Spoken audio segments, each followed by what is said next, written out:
says 5:52. Sun hanging low in that cotton candy blue. I'm stuck in this line, but my mind's on you, right there.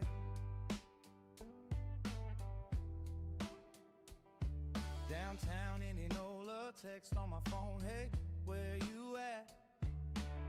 You sent a smile and a little heart back. I'm inching closer, tossing on my hat. I swear I'm almost over. Tonight in Indianola, we're meeting up at 6 o'clock. Thank you for being patient, waiting on this dusty block. It won't be much longer. I'm coming around that corner. Tonight in Indianola, we're right on time, even if we're late a lot.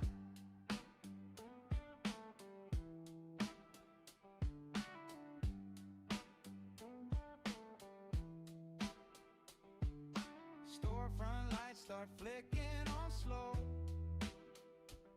You're by the cafe sign, bathing that glow.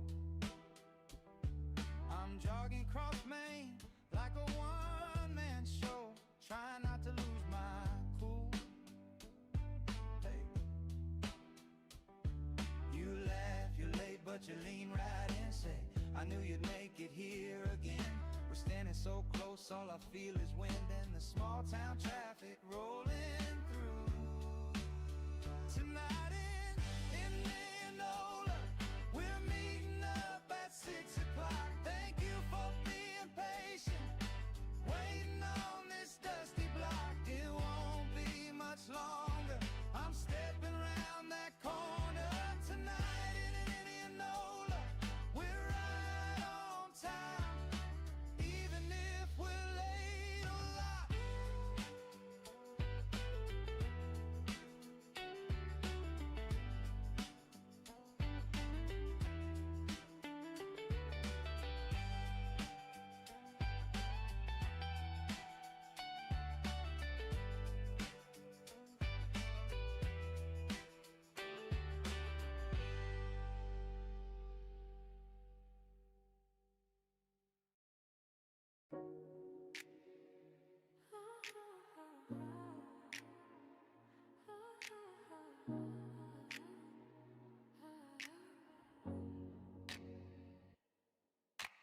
Clock hits 5 and I'm still lacing up my shoes.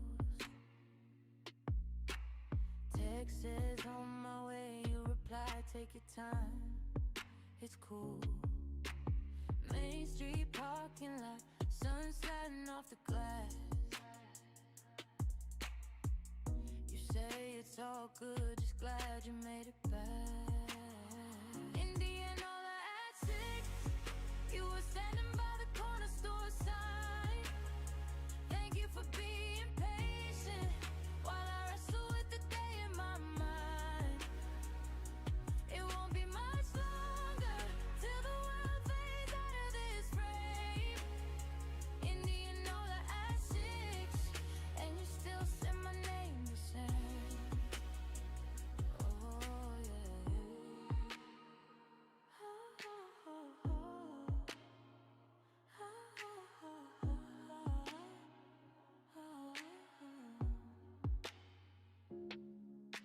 You laugh, you're always late. I say I'm learning how to stay. You hand me half your drink, steam rising in the faded gray. Traffic hums like a soft choir under every rain.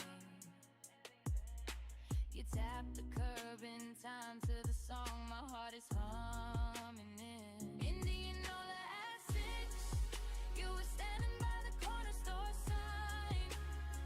Thank you for being patient while I wrestle with the day in my mind. It won't be much longer till the world fades out of this frame. Indianola at 6, and you still say my name the same.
Congratulations. All right.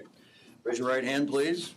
I, Clayton Dale, I, Clayton Dale, do solemnly swear do solemnly swear that I will support the Constitution that I'll support the Constitution of the United States of the United States and the and Constitution of the State of Iowa, the Constitution of the State of Iowa, and that I will faithfully and that I'll faithfully and impartially, and impartially, to the best of my ability, to the best of my ability, discharge all duties discharge all duties of a police officer of a police officer of the City of Indianola, Iowa, of the City of Indianola, Iowa, as now and hereafter required by law. as now and hereafter thereby required by law. Thank you. Congratulations. You bet.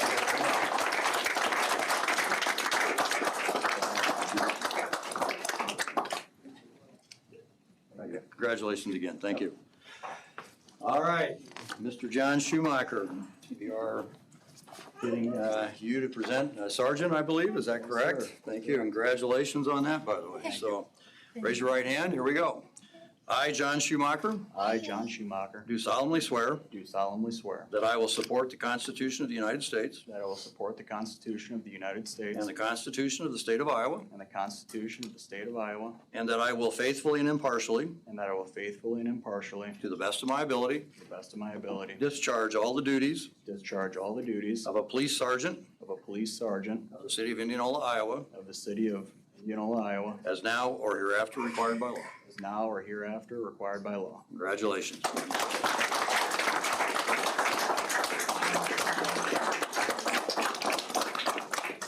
Thank you. Good job. And Mr. Ty Sparks. We're going to take a few moments after we get done with Mr. Sparks here, and if families want to get a photo, we'll certainly give you that opportunity as well. So, congratulations, Ty. You bet. Raise your right hand, Ty. I, Ty Sparks, I, Ty Sparks, do solemnly swear do solemnly swear that I will support the Constitution of the United States that I will support the Constitution of the United States and the Constitution of the State of Iowa, and the Constitution of the State of Iowa, and that I will faithfully and impartially, and I will faithfully and impartially, to the best of my ability, to the best of my ability, discharge all the duties discharge all the duties of a police lieutenant of a police lieutenant of the City of Indianola, Iowa, of the City of Indianola, Iowa, as now or hereafter required by law. as now or hereafter required by law. Congratulations, Ty.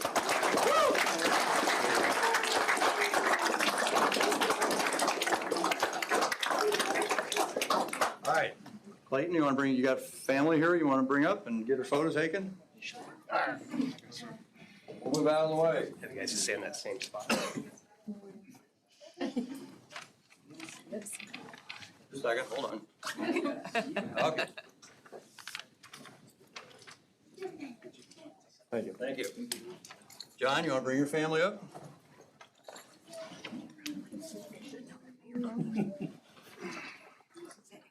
Feel guilt.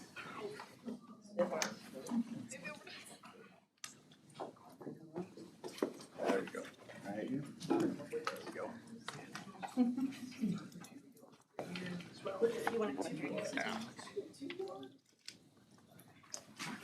Ty, you want to come on up? Hey, Rob, you want a picture after with them? Yeah. Missing two of my little ones there. Oh, goodness. No. She's not going. Oh, she went the wrong way. Sign it,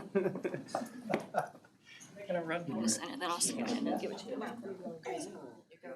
Point it towards the camera, okay? Yeah, point it towards the camera.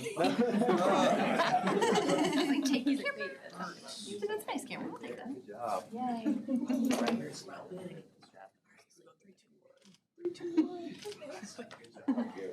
Officers, would you come up with Chief, please, and get a photograph as well?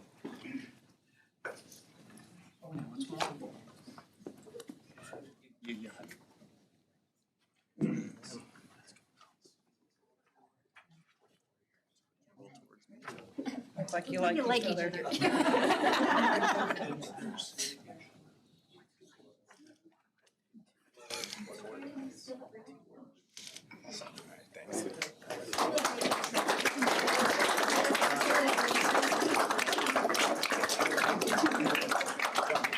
Oh, there we go. Congratulations. I like, they would know. I've done. I wanna get up and shake your It's so easy to lean against those Yeah. walls. That's okay. Congratulations. Happy for you. Yeah. Not my. Love to be the first to say congrats, man. Oh, I heard that. Good job. I know, right? Yeah. High school, so I'll give myself some grace. I didn't mean to. Chief Clayton was one of the newer hires, is that correct? Thank you. Yeah, he's been with us for a little while. We kind of overlooked that square. I got you, okay. He was certified, came from Boone. Congratulations, gentlemen. Yeah. Okay, next on the agenda is the open public comment. If you have a public comment, wish to speak, please come forward, make sure you fill out a form. Let me work through this first here. We'll give you 3 minutes. If we've got 5 minutes, we got a lot of people. If we don't have a lot, we'll just go to 3. Individuals may not speak more than once during an open forum, and speakers address the entire council, and we will not engage in this comment, so.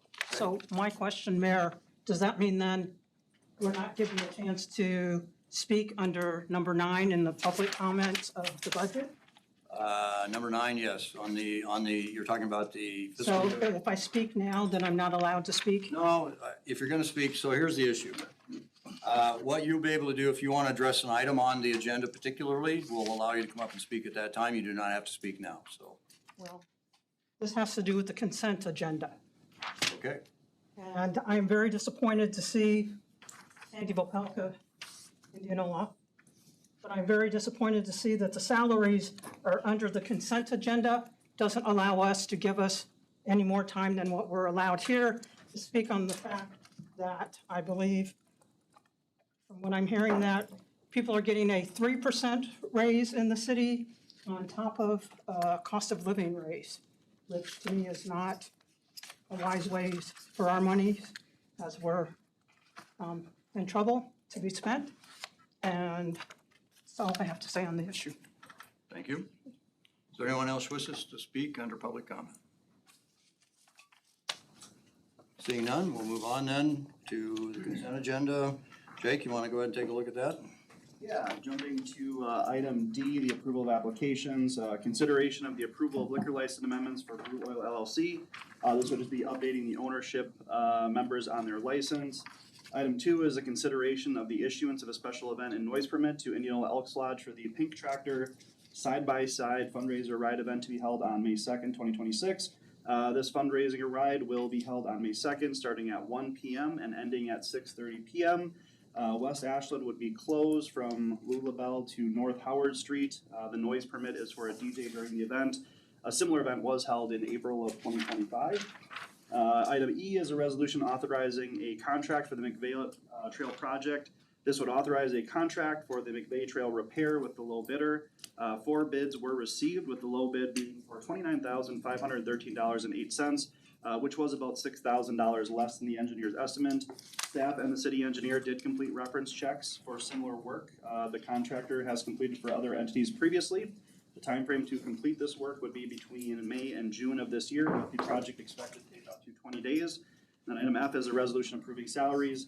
This does primarily include seasonal hirings, 1 promotion, and then a merit-based increase per a collective bargaining agreement. Okay. Are there any items on the consent agenda that need to be pulled? Claims. Claims? Yeah. Do you just want to ask a question, or can you go ahead and do you want to pull? I've got a couple on there that I have a question on. Okay, so we'll pull that. Can I get a motion then to approve everything but claims? So moved. Second. A motion and a second. Clerk, call the roll, please. Sorry, who seconded that? Second over here. Thank you.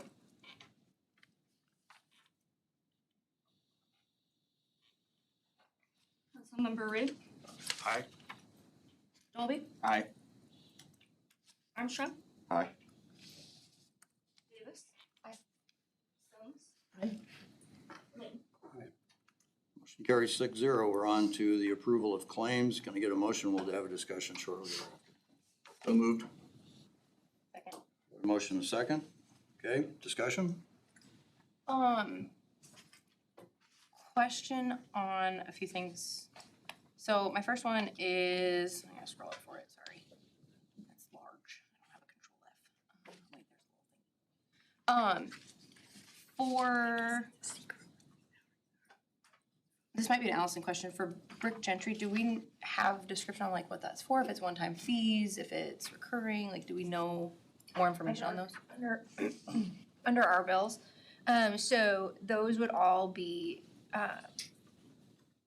hourly based things that are occurring. Okay. It could potentially be sub numbers, like, so for example, if you look at the legal services fee prosecution, that is when we send attorneys to do initial appearances, pre-trials, actual trials, all of those, right?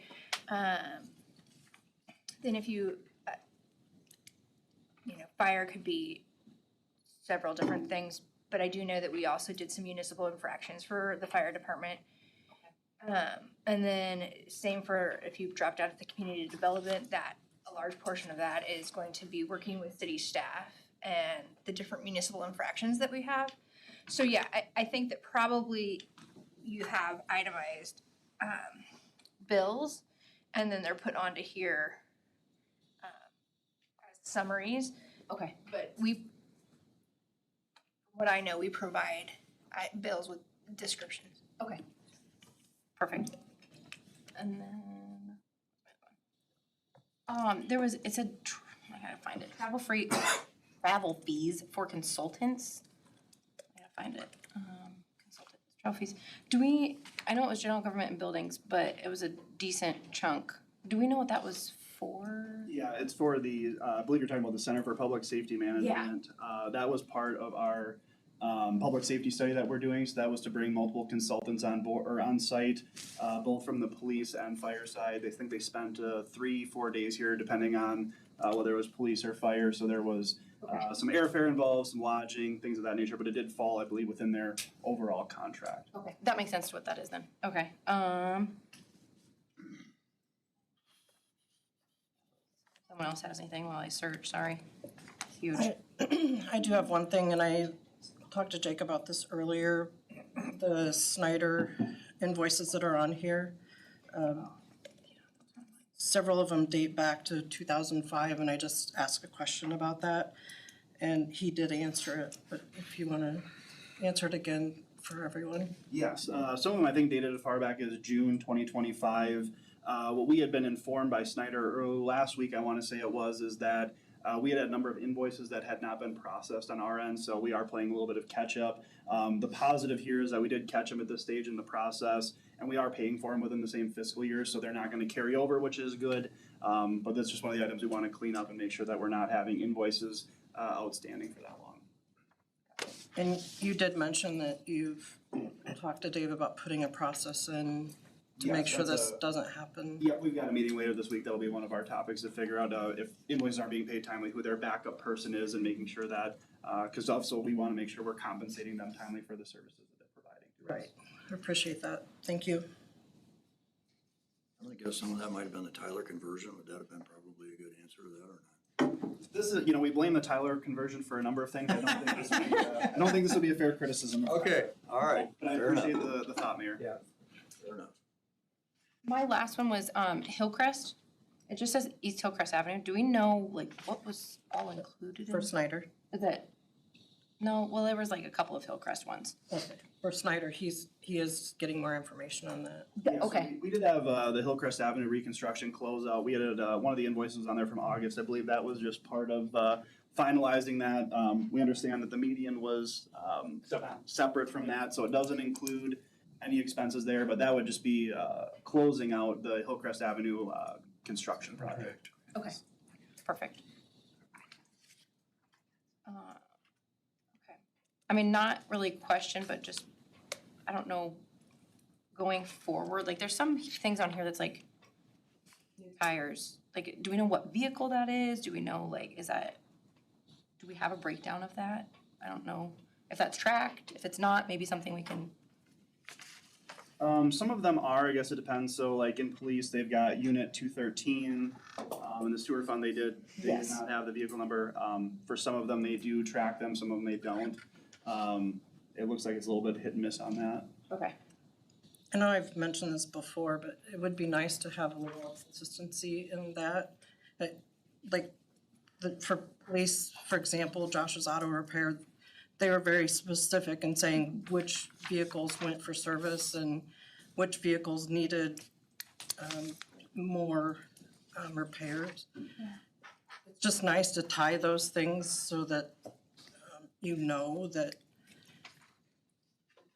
and I'm not saying that our staff members would do this, but as you see cities being caught,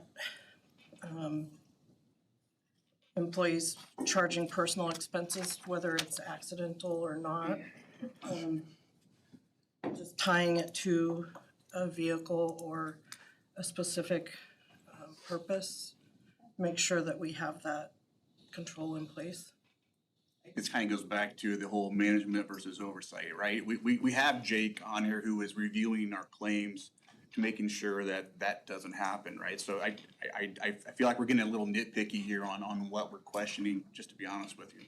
And I would agree, but also we are at the state we're in, that, you know, I have to file a tax return with description. If I get pulled as an audit, I better know dang sure what that goes to, especially since I'm a treasurer for something else. So I'm not asking like specific, I just think having like police, like you said, it just says vehicle, that's all I need to know. Like, just so that it's tied to something, we've covered our butts. I don't think like, need to dive in, I need to see the car, or like, you know, check the brakes myself type of thing, but just so that it says like the police vehicle 23. Just general, I don't need to see the report from the shop showing that the work was done, but just a general statement. And actually, the state of Iowa auditor would tell you that consistency is, I'm guessing we have it at a more granular level somewhere else other than just right here, though, as far as being broke down. So if an auditor Some do. came, yeah, Some don't, yeah. I think that's what you mean by consistency, like some departments they do, some departments they don't, so. consistency is what I'm talking about. Any further questions on the claims? All I had.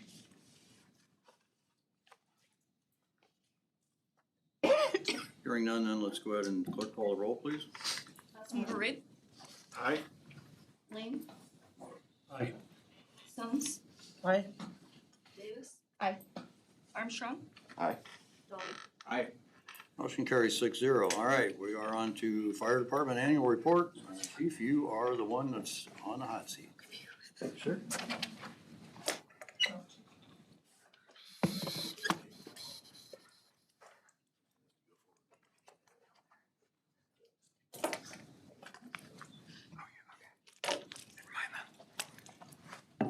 Jason, just scroll. Good evening, Mayor and Council. Thank you for the opportunity to be here and walk through the 2025 annual report. I also want to thank you for your continued support of the department along with the community we serve. What you'll see here tonight is a reflection of the work that's being done every day by our personnel and the expectations of this community has for our high level of service. 2025 was a year where we demanded continued growth, but more importantly, it was a year where we stayed focused on being prepared, being proactive, and making sure that we were positioned to meet the demands moving forward. As we walk, let's flip through the slides there. My notes here. Tell you what. We'll set this aside and I can prepare it in one way. As we walk through the report, I want to highlight for you not just what we did, but why it matters and how these efforts translate into better service, stronger outcomes, and long-term value for our community. And so with that, I'll get started. Is there a way to go back to this, Jason? Thank you. Indianola began the 2025 season facing significant staffing transitions. We entered a year with 2 vacant captain's positions, 1 full-time firefighter vacancy, and multiple part-time positions that needed to be filled. In January of 2025, we initiated a strategic restructuring of leadership. Captain Thad White transferred from operations to assume the training captain position, and firefighter Garrett Foreman was promoted to operations captain over the 3rd Division, as well as firefighter Austin Van Wyck was promoted to operations captain over the 2nd Division. After that, we then conducted a full-time firefighter hiring process resulting in the selection of 3 highly qualified candidates. In addition, we strengthened our part-time ranks with the hiring of 6 part-time employees. So despite entering into the year with vacancies and navigating a turbulent environment that was marked by budget constraints and the leadership transitions, including myself, the team blended quickly and effectively. Their adaptability and professionalism and commitment ensured continuity of high quality of service to our community. And they are the face of this department and without question are our greatest assets. As we move through this slide presentation today, I just want to inform you that most of the pictures that we have are, well, all of the pictures except one were taken during the 2025 year. So I think it's important to have photos to document our successes as well as the report itself. The response area that you see here remains unchanged. However, the Indianola community has grown with additional service demands to cover the new development. In 2025, we had 68 single-family dwelling units that were added to the city, 4 multifamily dwelling units, and 9 commercial structures. At the beginning of the year, we experienced an influx of structure fires. That activity tapered as the year progressed, but it required immediate operational focus and resource management early in the season. Overall, the Indianola Fire Department responded to 3,020 calls for service in 2025. Of those, 2,706 incidents, or 89.6%, had occurred within our city limits. 314 incidents, or 10.4%, had occurred within our county response zones. This data reflects what we continue to see, the overwhelming concentration of service demand, and it remains within our incorporated areas. However, we still maintain full operational readiness across approximately 125 square miles. This ensures rural coverage remains intact and responsive.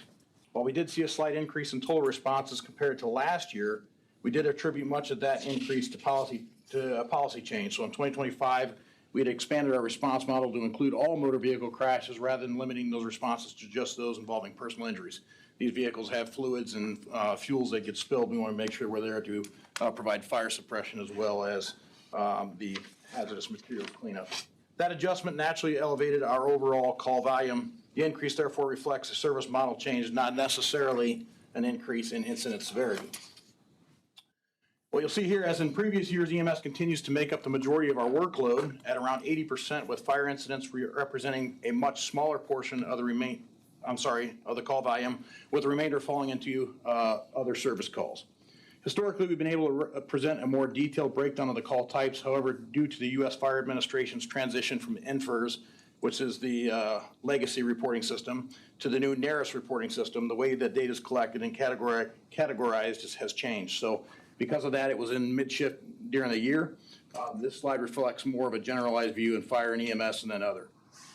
We did see a slight increase in overall call volume, up 39 calls from last year, but more important than the total number is the workload behind each call. These are not single-person events. Every call requires multiple personnel, and from time to time, a call is received, and our units aren't yet back in service. So we're often looking at around a two-hour turnaround time from the time the call is initiated. So while other number of calls gives you one perspective, the actual demand on staffing, equipment, and availability is significantly greater. Each call represents a coordinated response that ties up resources for a meaningful period of time. In this slide here, what you can see is that all calls are distributed across the 4 wards, with Ward 1 having the highest volume, followed by Ward 4, then Ward 3, and Ward 2, and I'll provide some explanation to that. In Ward 1, the higher call volume is largely driven by the presence of our medical clinics, urgent care facilities, and then several large senior living communities. These locations naturally generate more EMS demand due both to patient volume and the type of care being provided. Ward 4 shows the second highest volume, largely influenced by nursing home facilities. These are consistent with high-frequency users of EMS due to the level of care required by the residents. Ward 3 then presents a different dynamic, and while third in the total volume, it includes a population with more socioeconomic challenges. In many cases, we see individuals delaying routine preventative care, which leads to minor health issues becoming emergencies that require our intervention. The purpose of breaking this down by ward is to move beyond the total call volume and identify patterns within the wards. This allows us to better target community risk reduction efforts and focus on education, outreach, and prevention strategies based on the areas where they're needed most. In this slide here, it reflects the calls for service outside the city limits. These are the calls under our 2080 agreements with surrounding townships. In 2025, crews responded to 314 calls in these areas and it accounted for just over 10% of the department's total call volume, so not a large volume. But the majority of this activity is concentrated in Lincoln Township. That's the township to the north. And then the second to that would be White Oak Township to the south. With all other areas, what we see is they generate relatively low call volumes individually. Even so, we want to remember that these responses cover a large geographic area, and so they require the same level of staffing, equipment, and readiness as calls within the city.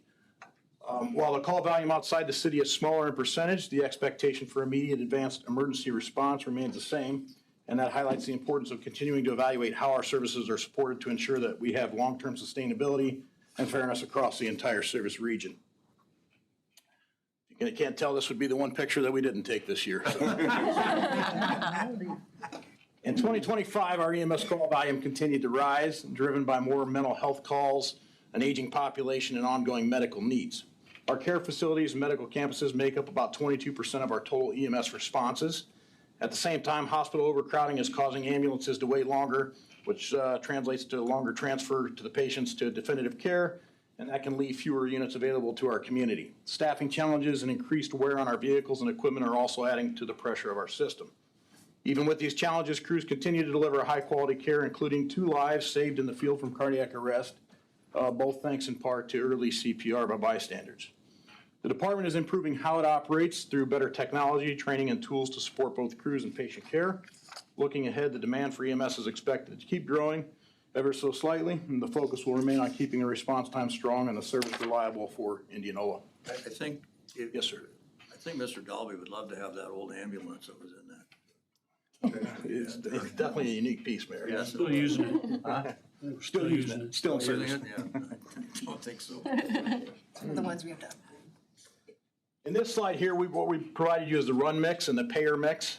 This is basically the mix of service that we provide. With previous years, what we see in the dark is going to be this year, and I'm sorry, there's a lot crowded into here, but there's a lot of information here. The bold is this year's, and underneath that in red, 2024's numbers, so you can kind of see where the shifts have been.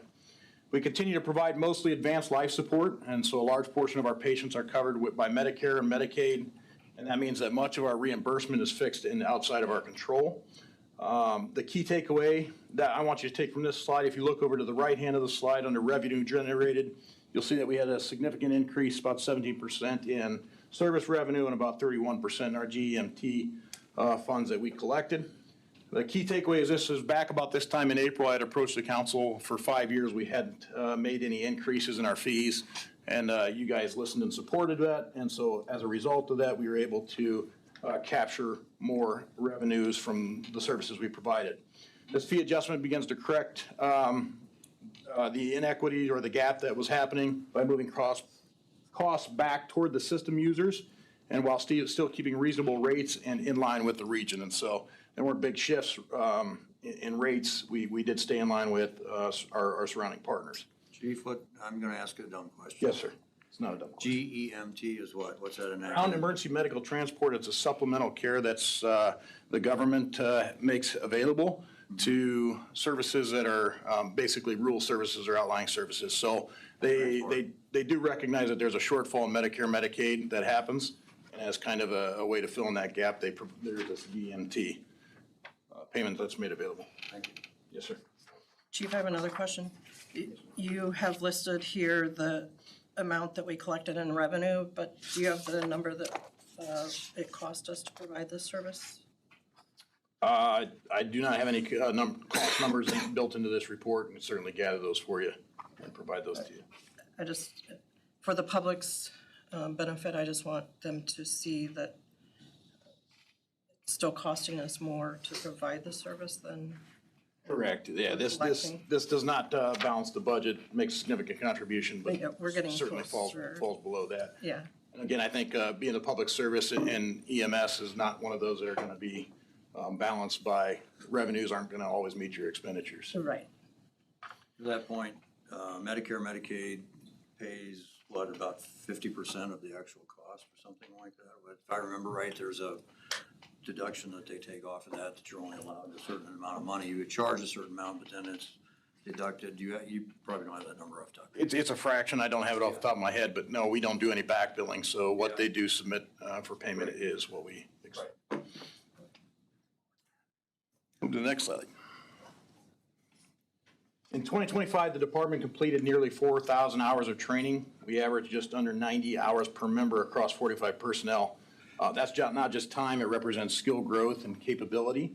What you're seeing in these images is a range of what we train for, which is water rescue, hazmat operations, EMS skills, and live fire conditions. These are high-risk, low-frequency events where performance matters most. The critical nature of many of the calls for service has a little margin for error in our business, and training is what ensures that we get it right for our community. Our focus ensures that we provide hands-on, scenario-based training that builds confidence, decision-making, and consistency across all shifts. It directly translates to a safer operation, better outcomes, and a higher level of service to Indianola. This next chart is a breakdown of that training. The red bars that you see here are going to be the actual training hours per full-time employee, just a little bit better view here. The light blue bars are the state's minimum, and so this is what we have to achieve in order to satisfy state requirements in the different categories. And this ensures that personnel maintain their certification and meet the baseline requirements. The dark blue those bars represent the level of training needed to reach the maximum ISO rating or credit score. It's a pretty difficult target to achieve, and that's not the only thing that we're measured on when they do the ISO audit. It is important to put the ISO numbers into context. Those standards are intentionally much higher than the state minimum because ISO is not measuring basic qualification. It's just the one metric that's used to evaluate the overall readiness and system performance of our fire department. What this shows is that while we consistently exceed state minimums, we are working towards those higher ISO benchmarks where it makes sense, while also working towards metrics that improve the insurance ratings for our community. Throughout the year, we led and participated in multi-agency training events, which included live fire, mass casualty, rope rescue, confined space operations. We continue to serve as a regional training partner. Again, we have a lot of resources and access to resources, bringing our neighboring partners together to train in realistic and coordinated environments. We also make it a priority to take full advantage of the no-cost training opportunities through the Iowa Fire Service Training Bureau. This allows us to expand our capabilities without additional impact to the city. At the same time, we're strengthening our regional program and working towards expanding training capabilities through a dedicated training facility that supports grants and partnerships. These progressive efforts will provide the flexibility and challenges that we encounter with the growing demand for service and limited staff, as we often find ourselves dropping our training to run to the calls. Fire prevention and code enforcement, this represents our proactive side of the fire department. It's getting ahead of the emergencies before they happen. And in 2025, we completed 110 inspections, 25 re-inspections, and 15 fire investigations, along with several site plan reviews and hydrant testing throughout the city. What's important here is not just the volume, but the impact. The common issues that we're correcting in these inspections are things like open junction boxes, sprinkler clearance, and missing Knox boxes. All are preventable risks that, if left unaddressed, can lead to escalating events and expanded emergencies. Every inspection, every correction, and every smoke alarm that we install is a direct investment in reducing the risk of the community, protecting property, and ultimately preventing the calls for service. Community risk reduction is where we get ahead of the call. It's about focusing on the people and the situations that most at risk and doing the work before an emergency ever happens. Our team takes pride in this, whether it's fall prevention, kitchen safety, fire drills, or smoke detector education. These seem like simple efforts, but they are done with purpose and they make a real difference in preventing emergency and protecting lives. Just as important as how we show up in the community through school events, outreach, whether it's Fill the Boot, career fairs, or local events, we're building relationships, we're earning trust in the community, and we're delivering those safety messages in a way that sticks. This is the front end of work of what we do. It's not just prevention. It is intentional, people-focused work that reduces risks and strengthens the community, and ultimately it lowers the demand on our emergency response system.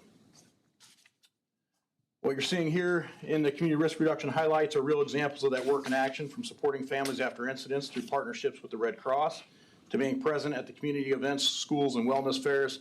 And this is how we stay connected to our community that we serve. These efforts are more about than just visibility. They're about trust, accessibility, and prevention. When people know us and understand risk, they're more prepared, and that's what leads to better outcomes when the emergencies do occur.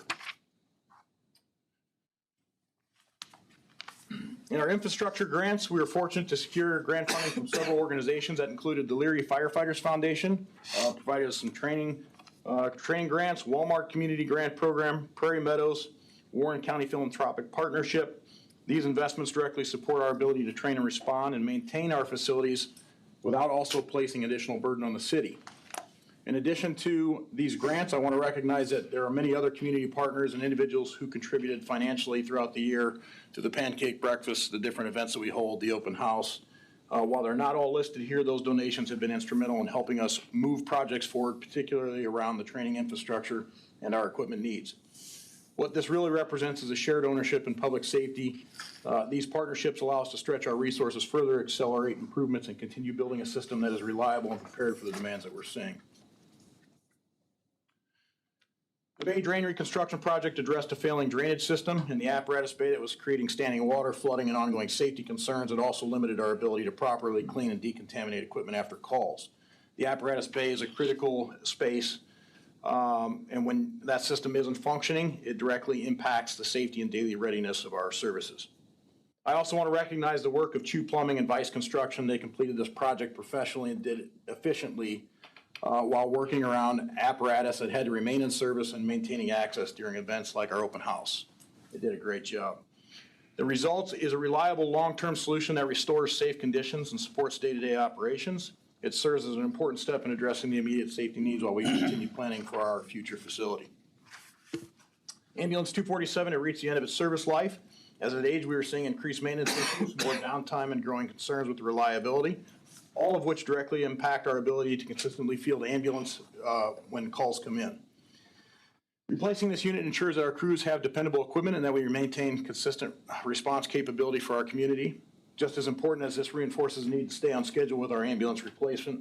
These are high-use, high-demand assets, and when the replacement is delayed, the costs show up in repairs, downtime, and reduced availability. We certainly struggled with this at the beginning of the year, and we're finally able to get a grasp on it.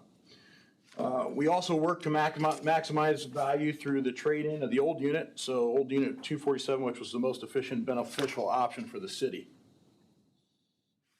The overhead door replacement project, yes, sir. I'm sorry. I'll stop. You.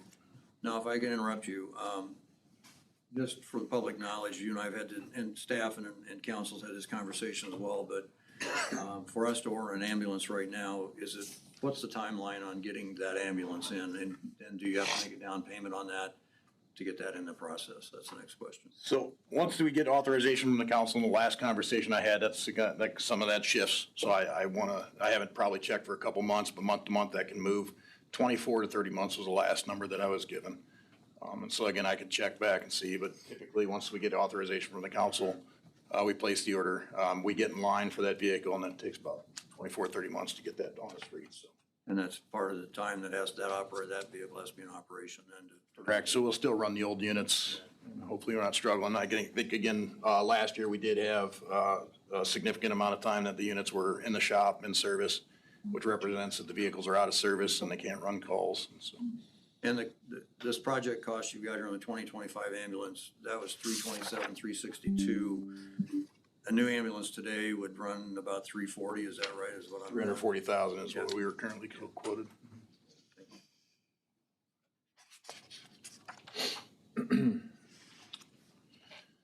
The overhead door replacement project, this addressed aging infrastructure that had become a real operational and safety concern, as you can see in one of the top corner pictures. Our overhead doors were in frequent disrepair. They were failing during use. They created delays in response, and in some cases, they caused damage to the apparatus, and a couple times almost a near miss for personnel. These doors are used constantly for responses and daily operations. When they don't function reliably, it does directly impact our ability to operate safely and efficiently. Replacing all the doors along with the tracks, motors, and hardware does give us a dependable system that we now have, and you're welcome to come up and see it at any point. But it's built for the demands of our 24/7 operation, and it does improve the response readiness. It protects our equipment and reduces the ongoing maintenance issues that we had been dealing with. Our annual pancake breakfast, which I would invite you to, will occur again on May 9th from 7 to 11 coming up, which is also Mother's Day. So remember that. I don't have to cook. You don't have to cook. Our annual pancake breakfast in partner or Mother's Day weekend. Our annual pancake breakfast in partnership with the Indianola Noon Lions, and it was also supported by the Indianola Firefighters Association, brought our community together around something that is simple yet meaningful. It's more than just an event. It's a way to connect with the people of our community and serve in a setting that also builds trust and relationships. Because of that partnership and the support from our community, we were able to raise $4,000. That was used to purchase 4 neonate transport systems, and we'll show you that in the next slide here. What you see in this slide are those neonate transport systems in use, and what this does is it solves a very, very specific challenge in EMS, and that is safely transporting infants on equipment that's built for adults. Thankfully, most of the patients that we see, not that we want to see adult patients, but thankfully most of them are adults and very few of them are infants, but it does create challenges. Our ambulance cots are designed for adult patients, and so without the right equipment, securing the infant safely and appropriately becomes difficult. This neomate system that we were able to purchase with that money from the pancake breakfast adapts the cot to meet the needs of the pediatric patient and provides a secure harness and support system that is designed specifically for our infant patients.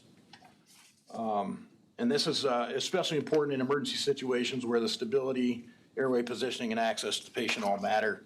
We couldn't achieve it otherwise. We have to tuck them in their child seat and secure them to the seat, and it becomes very difficult to access them as a care provider, especially when they're critically ill.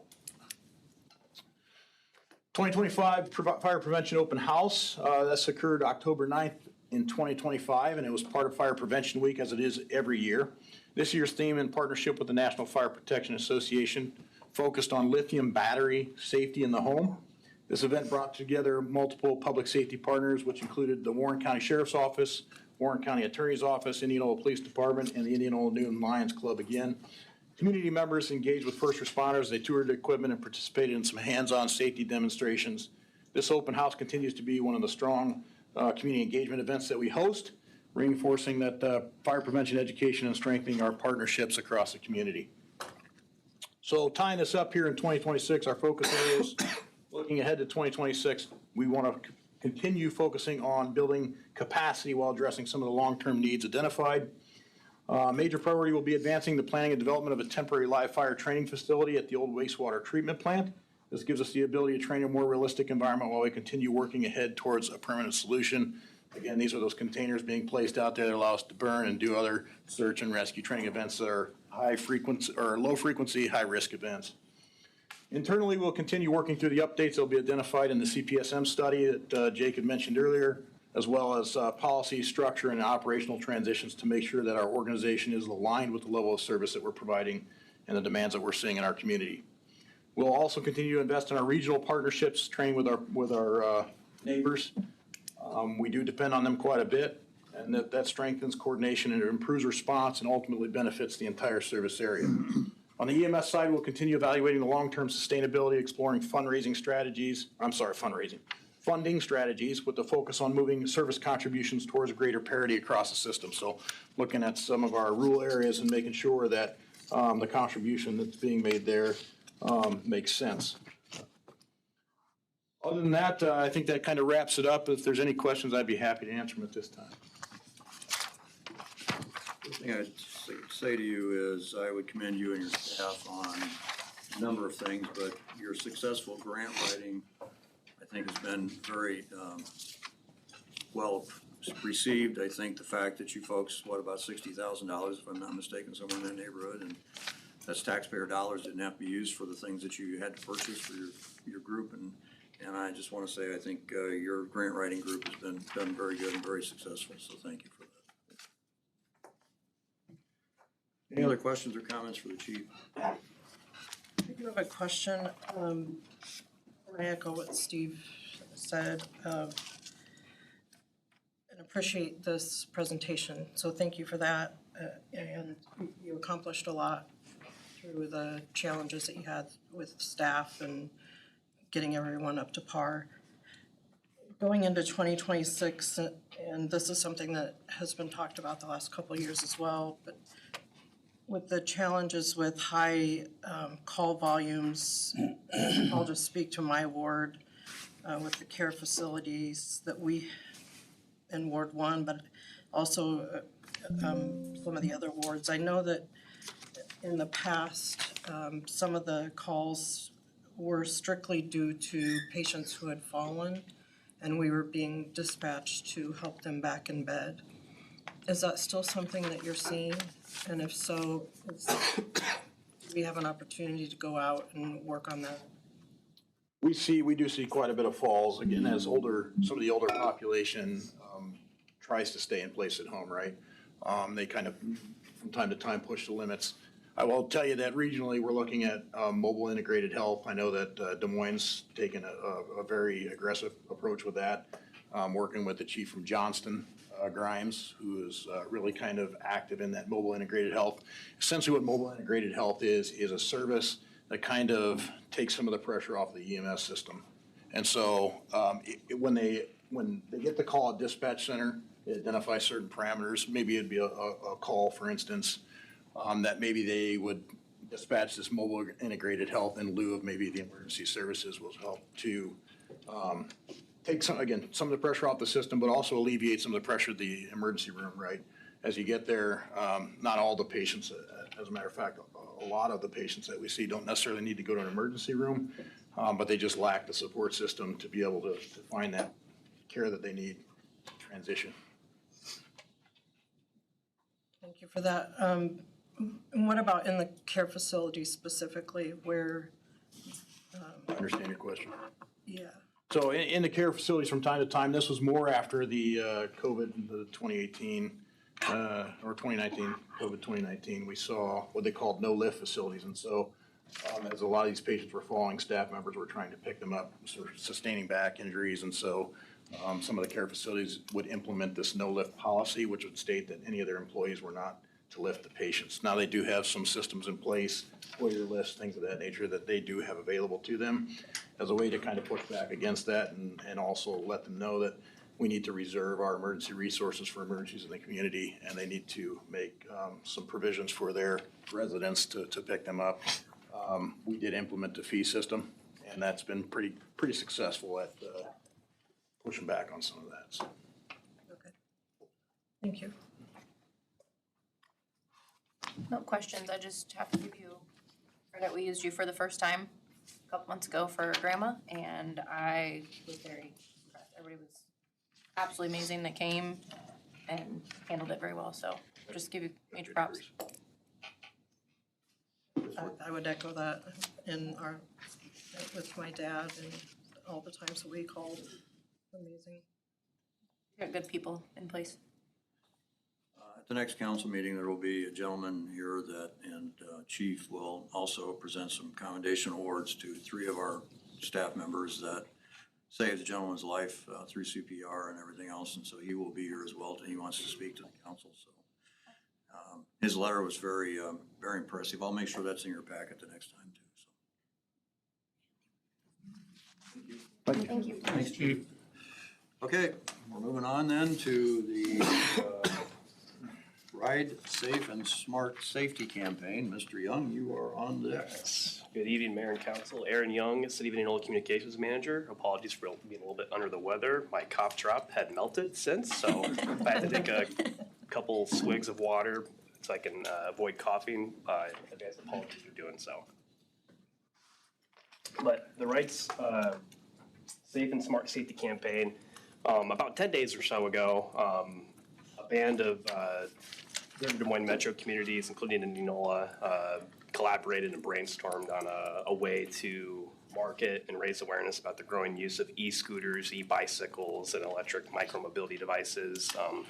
Indianola is no different amongst all the other Central Iowa suburbs and really across the nation, where you're seeing growing concerns and issues with the use of those devices, but also just an opportunity to be able to raise awareness about best practices and riding safety habits and things of that nature for citizens and riders alike. And so the Ride Safe and Smart campaign, this content that we'll create will be beneficial for all communities and citizens in the sense of it'll have a universal branding. So any photo, any graphic that one city could make, it can easily be tailored and made applicable to the other city. The main difference would be tailoring that content. If we all have niche local ordinances as we're all going through each process. We just have to be mindful of that, but the overall visual aesthetics and the nature of safe riding practices will remain the same. But current branding is still under development. It's planned to be launched very soon, in addition to a joint news release that would hopefully, with your affirmation, name Indianola as a participating city. Other cities that are part of this safety awareness, this joint marketing campaign include the likes of Clive, Grimes, Waukee, Des Moines, Norwalk, Newton, so a few of our comparable cities. There would be no direct financial impact. All the content creation will be managed in-house by the communications manager in collaboration with police and parks and recreation, just as part of our overall departmental workloads. We actually met late Friday afternoon and we developed a kind of a localized marketing plan that's tailored with key messages and content strategies that we can refer back to. Also, ultimately, we're hoping to soon launch a dedicated website page for this campaign. It won't just be available just for the 3 or so months while this campaign is around. It'll be evergreen, it'll be indefinite, so it can always be utilized as a resource for citizens to refer back to and understand the ordinances and simpler to understand language. As I said, no direct financial impact. We'll take this opportunity to collect data, interact with citizens and our stakeholders, and if there were to be any city code updates, those would come to council for formal approval. But right now, the main thing is safety awareness and education and developing those relationships with both riders and their families and all those different stakeholders that interact with these devices. I'm sure you probably have one in your garage, or you have a nephew or a niece who also is an active e-scooter user. The other thing to add too, I'd be remiss if I didn't include the unique opportunity that Indianola has that not many of our other metro counterparts do have, and that is with Bike Fest, with Mayor's Youth Council. So there is an opportunity for us to empower our young leaders and Mayor's Youth Council to incorporate this messaging, but also utilize each other as brand ambassadors, if you will, to advocate the educational components of safe riding practices for both bicycles and e-scooters. Happy to take any questions. Otherwise, really just looking for that affirmation, and we'll proceed with next steps. The amount of posts I see on the community page about people complaining about these things, so I love it. Good timing, good timing. And I think that what we're doing is great to start that education campaign. I think some cities, Chief Hurt and I attended the MyLog meeting, which is metro area mayors and city council members, and that was about 2 weeks ago, this coming Wednesday. Bond ran at their new facility up there, but what they did was they brought forth an ordinance the city of Waukee is proposing. And I think it's a little ahead of time. I gave a copy to our police chief and to Rob, and I think that this is a good start. It's a good place to get going, to get people to understand what the rules are and try to go through an education process before we have to write something and get heavy-handed with something. Yeah, and we'll make sure too, even with this content, the way we identify with their plan, it won't just be social media posts, that seems to be the easiest thing, right? But we're gonna be really intentional about having print handouts, leveraging our local media for any type of educational stories and pitches, and really kind of throwing all those ideas at the wall and just trying to raise awareness so we can all be informed and engaged and educated on this topic, because it is very important. Polk County Public Health, at my last MPO meeting last week, they're going to start the traffic safety campaign, and the very first area they're going to focus on are e-bikes and scooters. Awesome. That'll be a good resource for us to cross-share and utilize as a credible source. And it's in its infancy. They're just getting started too, so timing is great. Yeah, I agree. That's awesome. Thanks for sharing that. Mayor and Council, I would just add to, as Mayor mentioned, Waukee has an ordinance in motion. Another one that we know out there is Ankeny, and I think a number of other metro communities are really following kind of the Ankeny model, I'll call it. We passed a copy of that ordinance along to Chief Hawkins as well as Doug. So as Aaron mentioned, we'll be focusing on the educational and awareness piece. Simultaneously, we'll have staff reviewing some of these other pieces that are other ordinances that are coming out in metro communities and seeing if there's ways that we can bolster our ordinance to a certain extent. I think one of the benefits we do have here is we do actually have some language already in place. I think it seems some of the other communities may be kind of inventing the wheel, but the nice thing for us is we can see what they're looking at, what they're adding, and seeing if there's ways we can bolster our ordinances in the process. No further questions. Thank you. Appreciate it. All right, yeah, if any members of the public want to read the memo, just for more details, I have it printed off back here, and I'm happy to take a look at it. Thank you. Thank you, Aaron. Thanks, Sharon. Okay, council committee reports. Well, as I just mentioned, I attended the MPO meeting last week, and one of the topics which was timely, Aaron, was the traffic safety campaign that Polk County is just starting to initiate, and they're gonna look at many facets of traffic safety, but this happens to be one of them, so I applaud you for bringing that forward. In addition to that, there were a number of other topics. I think I reported maybe about a month ago, that they sent out RFPs for their audit. Denman Associates had done theirs for the last 5 years. They sent out RFPs to a dozen or so companies, and they were surprised they only received proposals and from 2 firms. But if I'm saying this correctly, Forvis Mazars is the company hired for doing their audit services going forward. And that was approved by unanimous vote at the meeting. Then they are reevaluating and negotiating their lease for office space. They'd hope to have a final lease agreement to review and take action on at the meeting. But there were some glitches in the 11th hour, and so that'll come back before the committee in May. There also was no action, but there was a report on the long-range transportation plan and performance of measurements and measurable outcomes in that report, but required no action. Other than that, it was pretty much kind of the basic information from the meeting that took place. I attended the IMU meeting last Monday. A few things of note. They updated their fee schedule, and mostly for developments, and that is available in their packet. One item that is of interest to us, because we asked them to evaluate the credit card fees and pass that fee along to customers, and they took a look at that. The average fee over the last year was 1.94%, so they will be implementing a fee of 2% for anyone using credit card to pay their bill.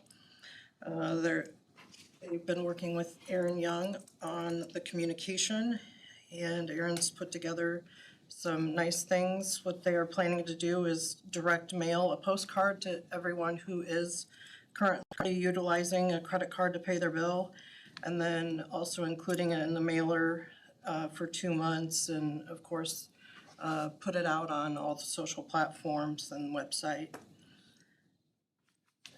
Aaron, if I misstated anything, let me know. Covered everything. All right. I think the only thing is on an ACH that does not cause a fee, is that correct? Comes directly out of your bank account? Correct. It's not a tax credit fee. So I pay. This is, yep. And you can sign up for that if you don't want to do credit card, is that Yep. correct? Okay. Yep. If Cool. you don't want to pay that 2% fee, you can change over to having it be just ACH directly out of your bank account.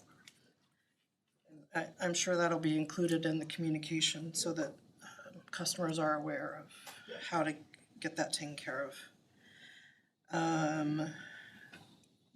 They will be looking at purchasing a Duralift bucket truck.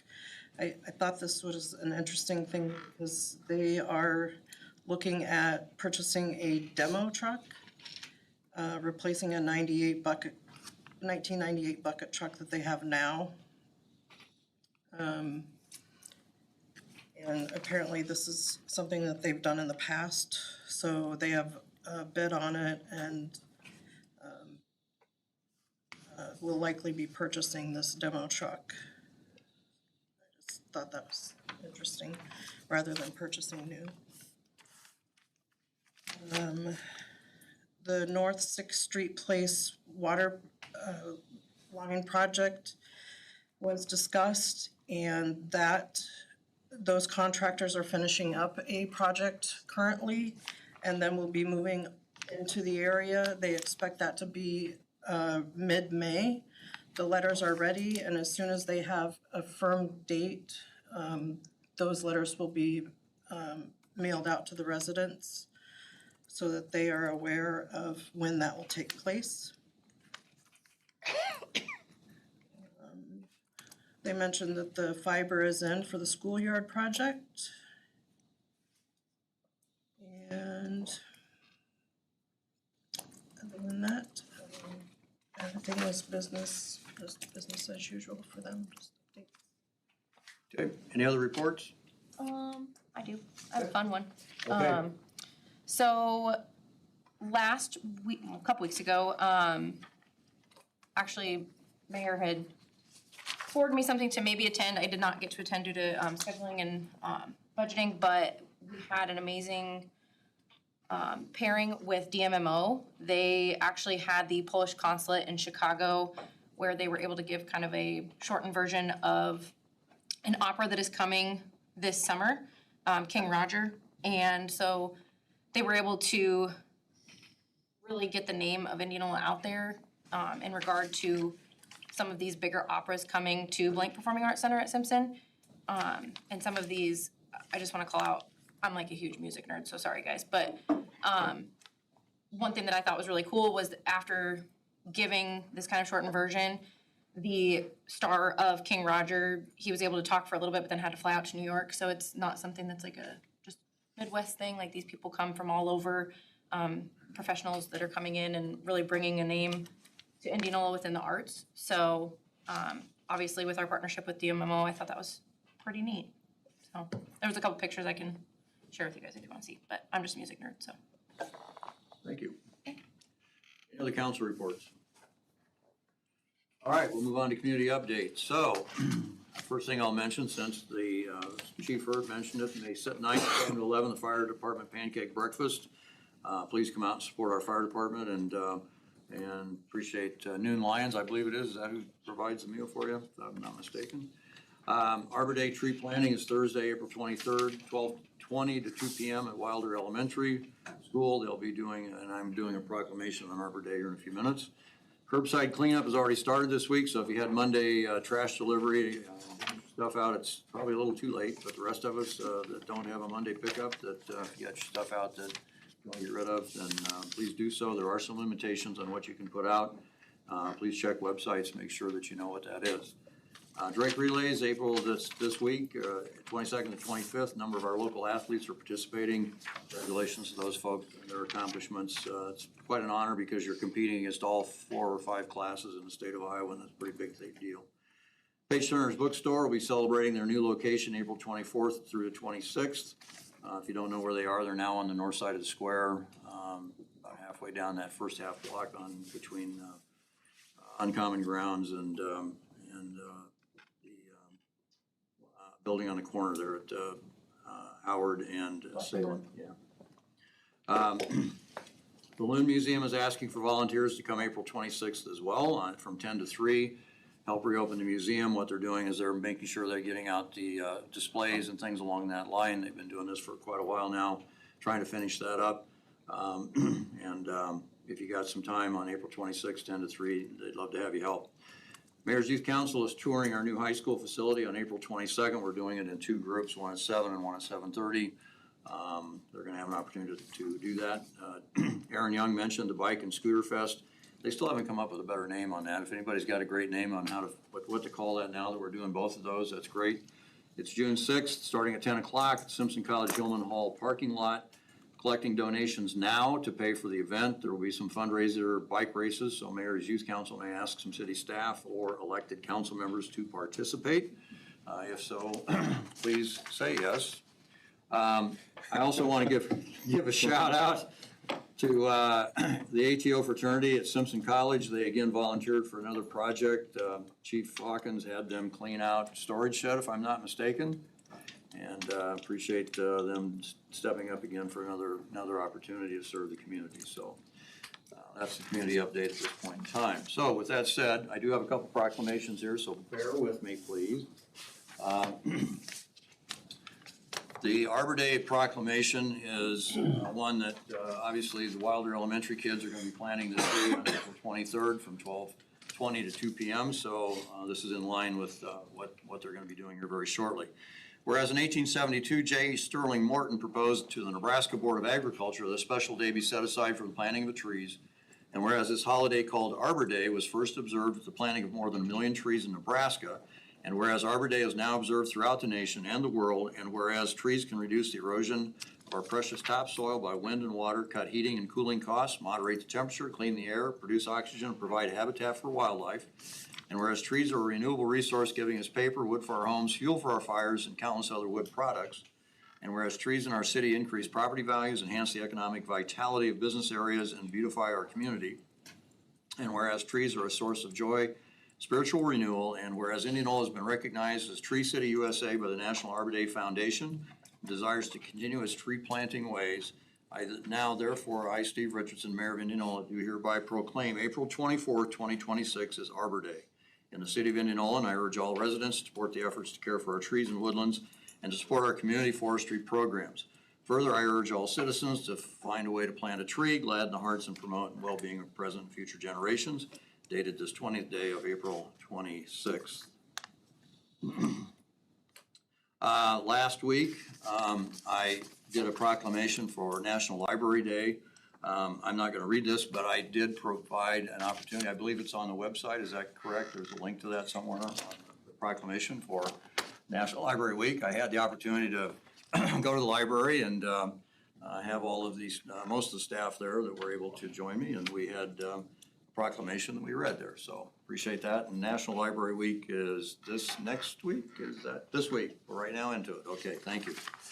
All right, last proclamation is Volunteer Week. Whereas the volunteerism strengthens communities, improves social conditions, and enhances the overall quality of life for all citizens. And whereas research has shown that service to others leads to greater civic participation and congruity between actions and values, and whereas volunteering changes the lives of volunteers in a positive way, increasing self-confidence, self-esteem, physical well-being, offering the chance to make new connections, providing opportunities to learn new skills and abilities.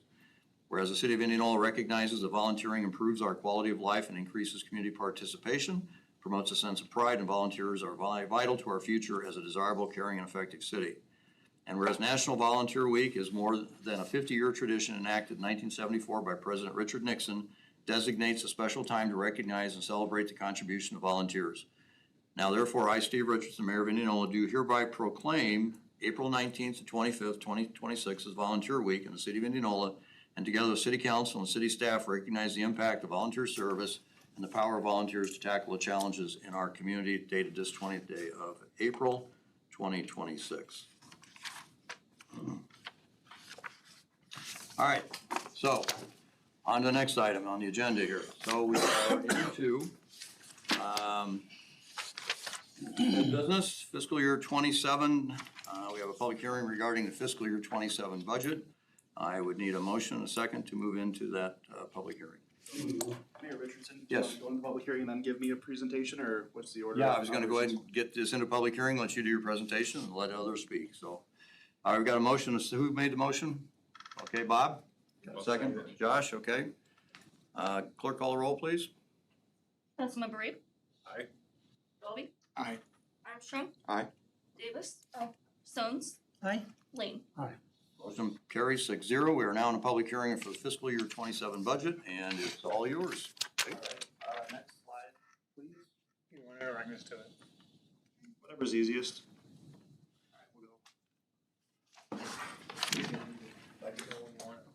Well, obviously, everyone's getting the B team tonight. Jackie's not able to be with us, so I will walk us through this presentation. This first slide just shows the budget adoption process, kind of walking through where we've been and how we've got to where we're at today. Back on February 17th, we held our budget workshop.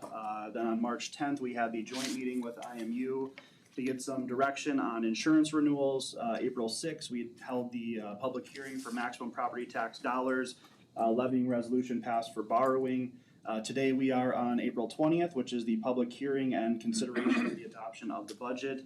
And then our deadline is April 30th to have that budget filed with the state.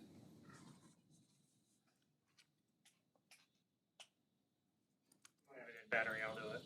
All right. So from the high level, and just as a kind of a clarifying point, since council received this presentation last time on February 17th, just up front, there are very little changes to the numbers. I'll just call those out quickly just for clarity's sake. Overall, we are going to see our general fund decrease by an additional about $80,000, and that's directly tied to the recommendations or the direction that council gave regarding insurance renewal. So since we kept everything flat, we were able to lower the employee benefits levy, and that reduced some of the employee benefits budgeted costs. So we'll see an additional $80,000 reduced in the general fund. You'll see that it's not going to have a material impact on the reserves we're using because it's money in, money out situation, but nonetheless, it does lower the employee trust fund a little bit. And then this numbers that we do, as we'll see, we go through here, this does include some of the borrowing numbers that were approved by resolution at the last meeting. So some of the highlights included in the FY27 budget, we've moved our economic development and tourism payments to hotel motel tax. That would include organizations like Indianola Main Street, the Chamber of Commerce, as well as Warren County Economic Development. We do include funding for transitioning from geo permits to MyGov.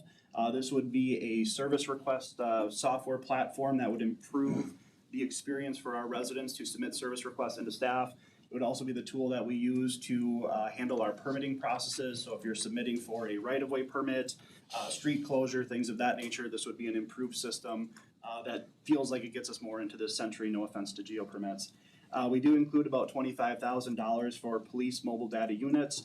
Those are essentially the laptops that the officers are assigned to. They do use those in the vehicles as well as outside to complete their work. This is a 2-year replacement cycle, with this being the first year, next year being the planned second year, and this is included within the general fund budget.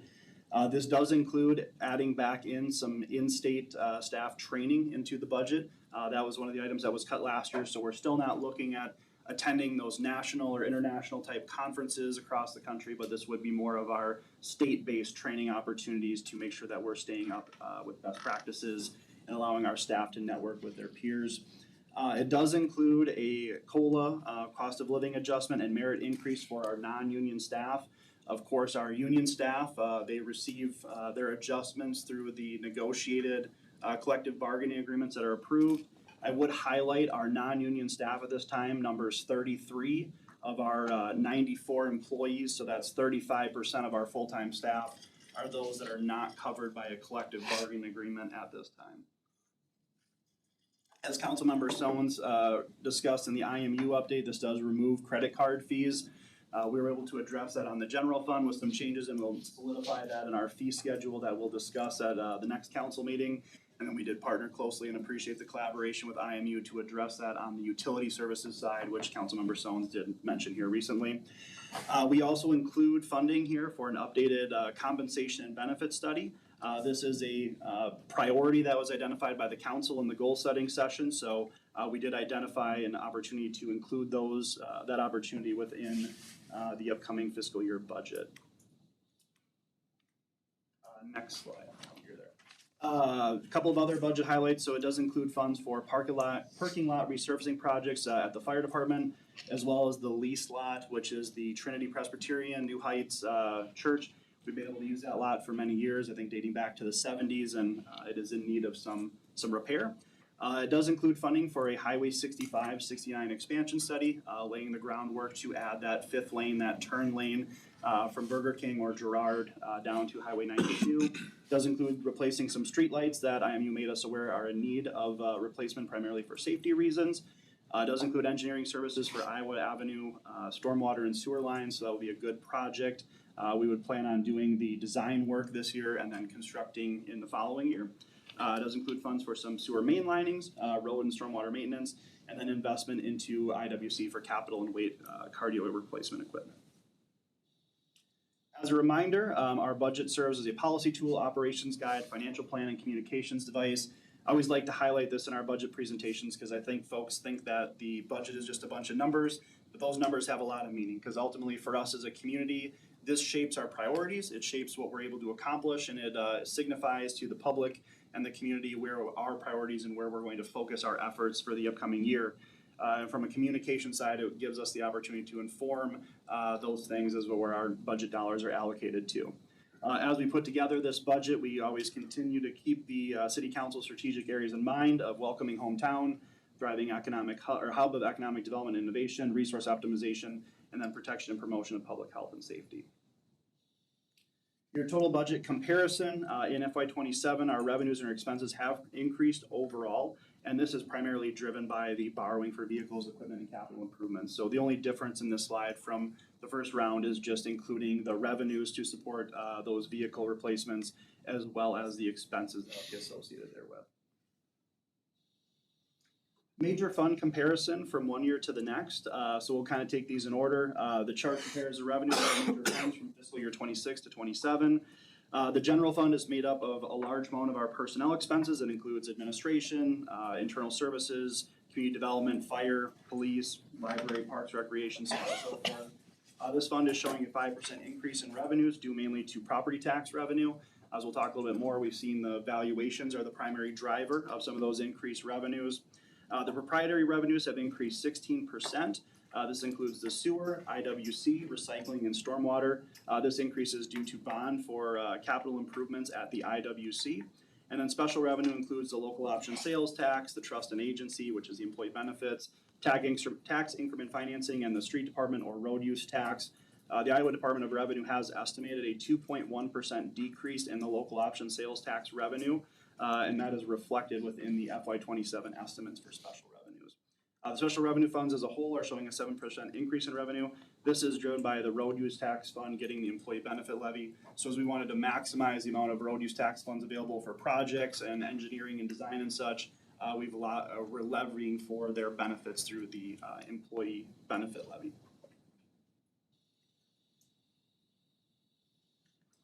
Major fund expense comparison. So the general fund expenses, at our first go around of this, we were showing a very modest decrease of about $6,000 from FY26, as I had mentioned kind of at the top of the presentation. Now that we factor in the additional decrease based on the guidance on insurance renewals, as well as factoring in the amount that Council 4 went and the cost of living adjustment on their salaries, we're now at about $85,600 down.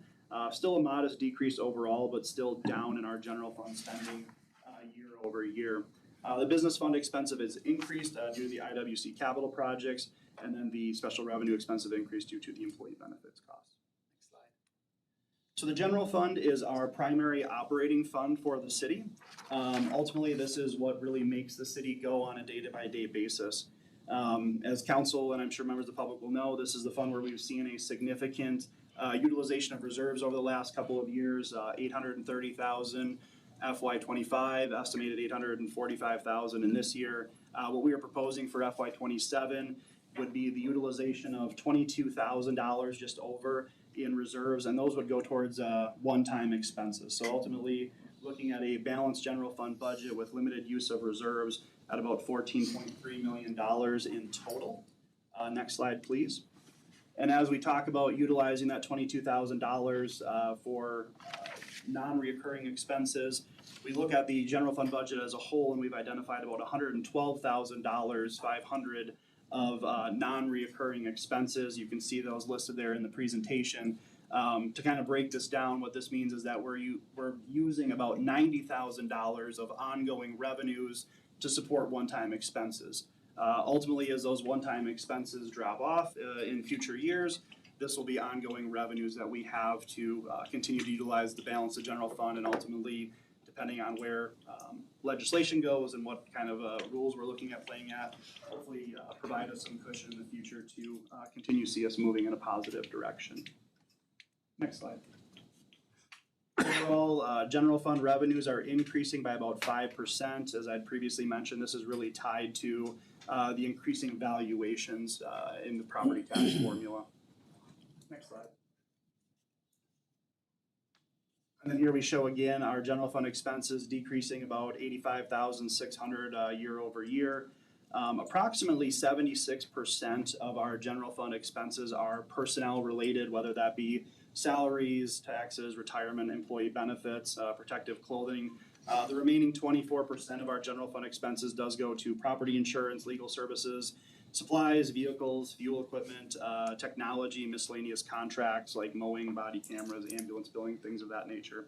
So ultimately what you see is 76% of our general fund is people. 24% is really giving them the equipment and supplies that they need to be able to do their jobs. In local government, we are heavily service driven, as we see with our public safety, parks, recreation, library, and many of the services that we offer to the community. I think what's interesting as we move to the next slide is that just as 76% of our general fund is people, also 76% of our general fund is public safety and culture and recreation, which does include library. So ultimately, when we look at where our general fund dollars are going, 76% is public safety, parks, recreation, library. So when you look at that, the inverse is you've got 24% that's going to services like community and economic development, administration, internal facing departments. So it's always good to see that the bulk of the revenues that we're collecting and the expenses that we're showing going out are going back into the services that ultimately benefit the community and our residents. Next slide. This is a great tool, and I appreciate Jackie for putting this in here. So this is breaking down the dollar bill of where our property tax dollars go in the city of Indianola. This is a tool that's offered by Iowa State Extension, and it's neat to be able to plug our numbers in there and show the council as well as members of the public where your tax dollars are going, property tax dollars are going in the community. So what this shows is that 62% of every tax dollar does go towards public safety. For the sake of this calculation, that includes community and economic development. That's a state thing, which I think is kind of unique. So Bryce and his team are included in public safety here, but that does show why that's up to 62%. 16% of that is general government, 19% culture and recreation, and then some kind of minimal percentages on the fringes. Next slide, please. So as mentioned previously, taking the budget from a deficit projected about $845,000 down to under $25,000 did require some critical decisions to be made and recommended within this process. We did remove most capital expenses outside of the budget, especially those larger ones when we're talking about ambulances, police vehicles, expenses of that nature. We did try to fit in as much as we could. That's why you still see some expenses like the police mobile data units at $25,000 still being squeezed within the general fund as revenues allow. From a staff perspective, just to kind of give a little behind the scenes look, what Jackie and I did with all of the departments is we looked at a 3-year average of every line item within the budget, and then we really tried to reduce or tune as much to actuals as much as possible. So as you kind of pyramid your way down and ratchet down the large reductions in the budget, that's really where we fine tune and find those extra 5s, 10s, 15,000s to get the final product into the state it is where we're presenting it today. Programmatic reductions are also included within this budget. One example being is the elimination of the Home Base Iowa payout, unfortunately. Some of the programmatic reductions are still to be determined with Parks and Recreation and kind of seeing some of the reduction in staff that we'll talk about in a second. We'll first look for partners to be able to continue to offer some of the programs and events that we have in the past. If we're unsuccessful in finding partners, we would have to look critically to see which activities and events our staff is able to continue in-house or which we may have to consider elimination just within the constraints that we are under. Does include one-time expenses using reserves, that is that $22,000, so really trying to minimize that in a responsible fashion. And then, of course, the biggest impact within this budget is the elimination of 7 full-time positions. This includes the police clerical staff being sliced in half from 6 down to 3. It does include the elimination of 1 police officer position or not filling that officer position at this time. 1 member of our communications team, and then 2 members of our culture and recreation team, which is going to spur the larger integration of Parks and Recreation staff with the Indianola Wellness Campus staff to find additional operational efficiencies within that transition. Over our special revenues, these are Not as exciting as the general fund because the general fund is most of our operations. These are a little bit more scripted, just in the sense that they're driven by projects and different things of that nature. Next slide, please, Jason. So revenues, all of these revenue sources do come from various form of taxes, whether it be property taxes for TIF, road use tax, fund for streets, local option sales tax, or trust and agency, which is part of the benefit levy. The road use taxes have remained flat. The increase in revenue comes from the employee benefit levy for street employees, as previously mentioned. The council approved the TIF revenue back in December. That had a $9,000 increase over FY26.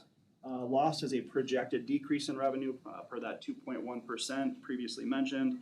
The trust and agency revenues come from the employee benefit property tax levy. They have increased due to the increased cost in employee benefits, such as dental, and for levying for street employee benefits. Staff decided to levy for those street employee benefits just to make more of those road use tax funds available for project and equipment. On the expense side, the road use tax funds expense increased due primarily to increased engineering expenses, such as whether it be Iowa Avenue or for the 6569 study, as well as for the purchase of a mini excavator and snow plowing equipment. So we were able to take care of some equipment within the operational type budget. The city has an increase in its TIF obligations for FY27 to pay amounts in development agreements with Cementech and DeArmond, and we also increased our transfer out to debt for debt service payments. The loss fund is transferring more to the sewer CIP. Now that the sewer plant construction project is finished, staff is planning on reducing this contribution in upcoming years. It also includes a transfer out to the general fund for public safety repairs. It's a minor expense, about $20,000 for some more smaller ticket items on the public safety side of the house. The trust and agency transfers out have increased due to increased cost of employee benefits and levy for the street employees, as previously mentioned. Next slide. The bottom line, when we look at all of our special revenue funds in the whole, this is a positive story as we show that our revenues are slightly outpacing our expenditures. And really that is really primarily due to the local option sales tax revenues exceeding our expenses. So we're seeing them come in higher.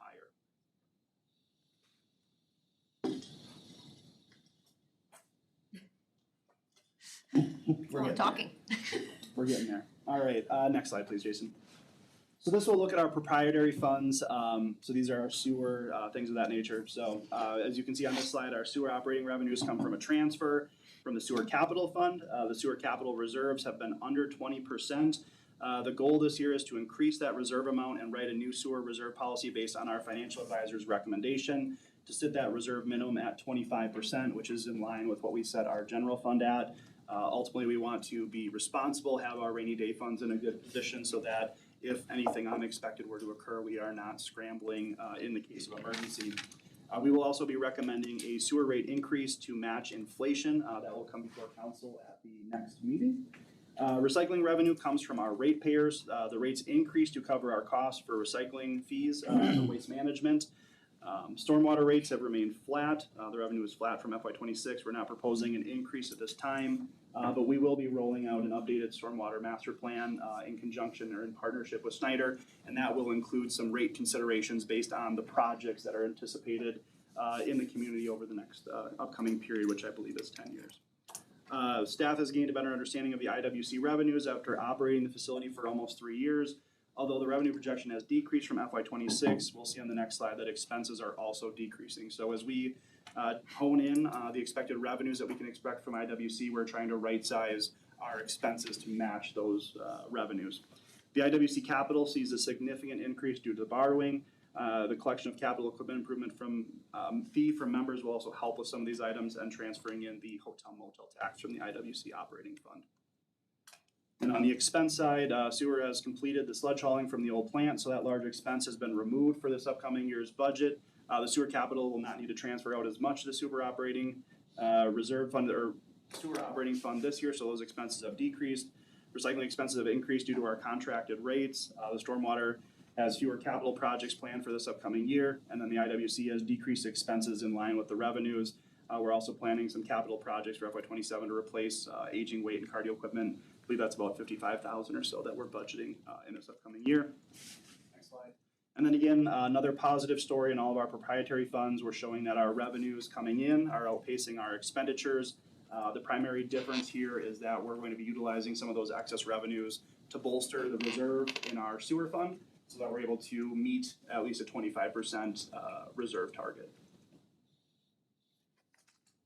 So ultimately, when we look at projecting forward, and this would be at the end of FY '27, we are expected to meet or exceed our policy for our reserves in all areas except for the IWC. So you'll notice that the general fund was projected to end at a 28.2% reserve amount. That is about 3.2% above our policy, and which is of course needed due to, or some of these changes were needed because if we had continued to dip into reserves as we were, we would fall underneath that 25%. We would be non-compliant with our policy, could impact our bond rating, and a number of other negative consequences. There is a large balance, as you'll see, in the road use tax fund and stormwater. We anticipate that those fund balances will be drawn down here in the coming years as we look to increase and ratchet up the amount of projects that were completed within the community. And then again, you'll notice IWC does have that smaller fund balance, but we'll look to bolster that as the IWC revenues expenses become more unbalanced. Couple of final slides here on information for the taxpayer. So ultimately what we are showing is the tax rate, total tax rate. I'll just read this slide. Our consolidated general fund rate is declining by 3%, but the amount of revenue is increasing. Again, the leading factor of why that is, we see a decreasing rate, but increasing revenue goes back to the valuations. Our employee benefit levy is increasing by a penny and the debt levy by 13 cents. That would support the borrowing. Liability insurance is decreasing by 2 cents, but again, you can see the revenue is up, and that's again based on valuation. Our overall property tax levy is decreasing by 10 cents or 1% within this budget. As we do look at the potential increase of the debt levy, which would be solidified through adoption of the budget, we have consulted legal. So as we continue the path with the borrowing, there are multiple steps left. One of them is actually taking out the note or the loan. If council were to abandon course at some point on this borrowing process, we would still levy a surplus because we would be certifying the levy rate. We would be levying $262,450 that would, in theory, go towards the borrowing. If we don't go through with the borrowing, we just have to use that money to pay down existing debt. So we've consulted with our bond counsel on that. If that money comes in, it really can't be used for any other purpose than spending down existing debt, which again is not a serious consequence by any sense if we were not to move forward at some point. And then the last slide I have before any questions is just showing some information for the taxpayer. So what this slide does is it shows where you as a homeowner, a business owner, so on and so forth, where your property taxes go. 35% of them do come to the city, 46% of them do go to the county, to the school district, I apologize, 15% to the county, and then in lesser amounts to some of our other taxing jurisdictions like DMAC, the Warren County Assessor, and the Warren County Extension.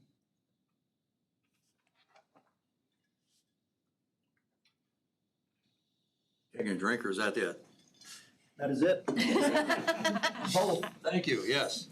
Those ends. Okay. Well, this is a public hearing, so anybody in the audience has a question or would like to comment, you can come forward this time. Please make sure you state your name and address, and we will move from there.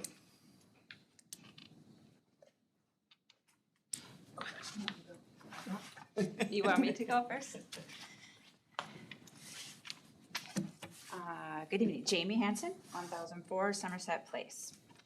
And again, thank you all for serving. I know you're not paid a lot. I know this is a big job. 3 quick things, 1 procedural, 1 timing, 1 transparency. Procedural, just a question. I'm not sure who sets the agenda, but it was very interesting learning everything. But to have the public hearing at number 9, if there's any way you could treat it more like when you let families go, it might be nicer if you could put it a little earlier in the evening for people who are busy. I know you probably do want public to be interested. It's hard to predict where this would fall, so that's just a minor thing. But if it's forced to be at number 9, then my bad, and I get it. Number 2, timing of this meeting, 4/20, with the budget being due on April 30th. I think I would just say it feels a little close to the end. And if someone on council did have a concern, I think they would be holding up the whole thing without being able to have another public hearing. So I feel like maybe for a future year, maybe the meeting 2 weeks ago, even at minimum, we should have had this. But I did appreciate it, but I think it feels a little rushed. And then the last one on transparency, I think there was even some discussion earlier tonight. I think I don't speak for just myself, but with citizens, more details better. People can skim, people can peruse, but if it's not there, then you're left with questions. And so, you know, I think there was even some pushback on, it's great to have transparency. So even when I looked at the budget today before I came, you know, there were some highlights, and maybe one good example would be COLA and step increases. Put the amount in, you know, 3.23, I think. It shouldn't be hidden, just put it in there. So give people more information. But I do commend you on the budget. And I just really want this to be an environment where questions are legitimate and not viewed as questioning people's motives or it should be open. This is taxpayer money and you're all representatives of it. And I feel that's so important. So thank you for your time. Thank you, Jamie.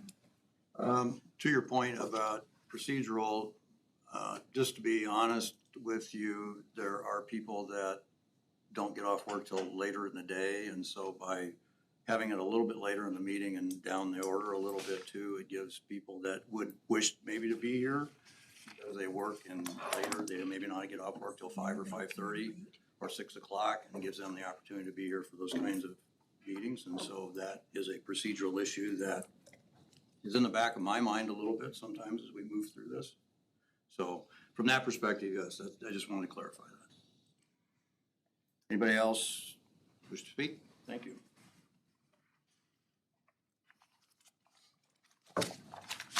Sandy Volpalka. She has my sheet. Okay, thank you. And I want to thank all of you for your time. Thank the chief. I met with him last week. I am still very concerned. The fact that, as was just mentioned, the budget is already pretty much done. So what we're saying tonight doesn't mean a lot. And that really bothers me as someone who thinks that the flock cameras, as the issue I have spoke on most of the times that I'm up here, because $24,000 being spent on something that violates my privacy and my Fourth Amendment really brings some concern. The city says that they own the data, and the flock contracts basically state that the contract gives flock a non-exclusive worldwide royalty-free license to use the data in which they get from Indianola and anywhere else that they get it. Even with the budget not already being approved, the fact that cameras have already been removed, it's good, but again, doesn't reflect the transparency of how things are actually done in the city. We're down to 9 cameras as of this afternoon when I looked at the portal. And the portal is also concerning because of the fact that it states that unique vehicles, and by reading this, I would assume that this pertains only to Indianola, since this is the Indianola portal that's online, reports that in the last 30 days, 111,367 vehicles were identified. To me, that would be a lot if that was just Indianola. And from my meeting with the police chief, he states that that is not our number. So transparency, I think, is going out the window again. The number of hot list hits for the piece that I pulled last week was 3,092. And again, the sheriff agrees that that's not an Indianola number. So flock is already showing that they're not consistent.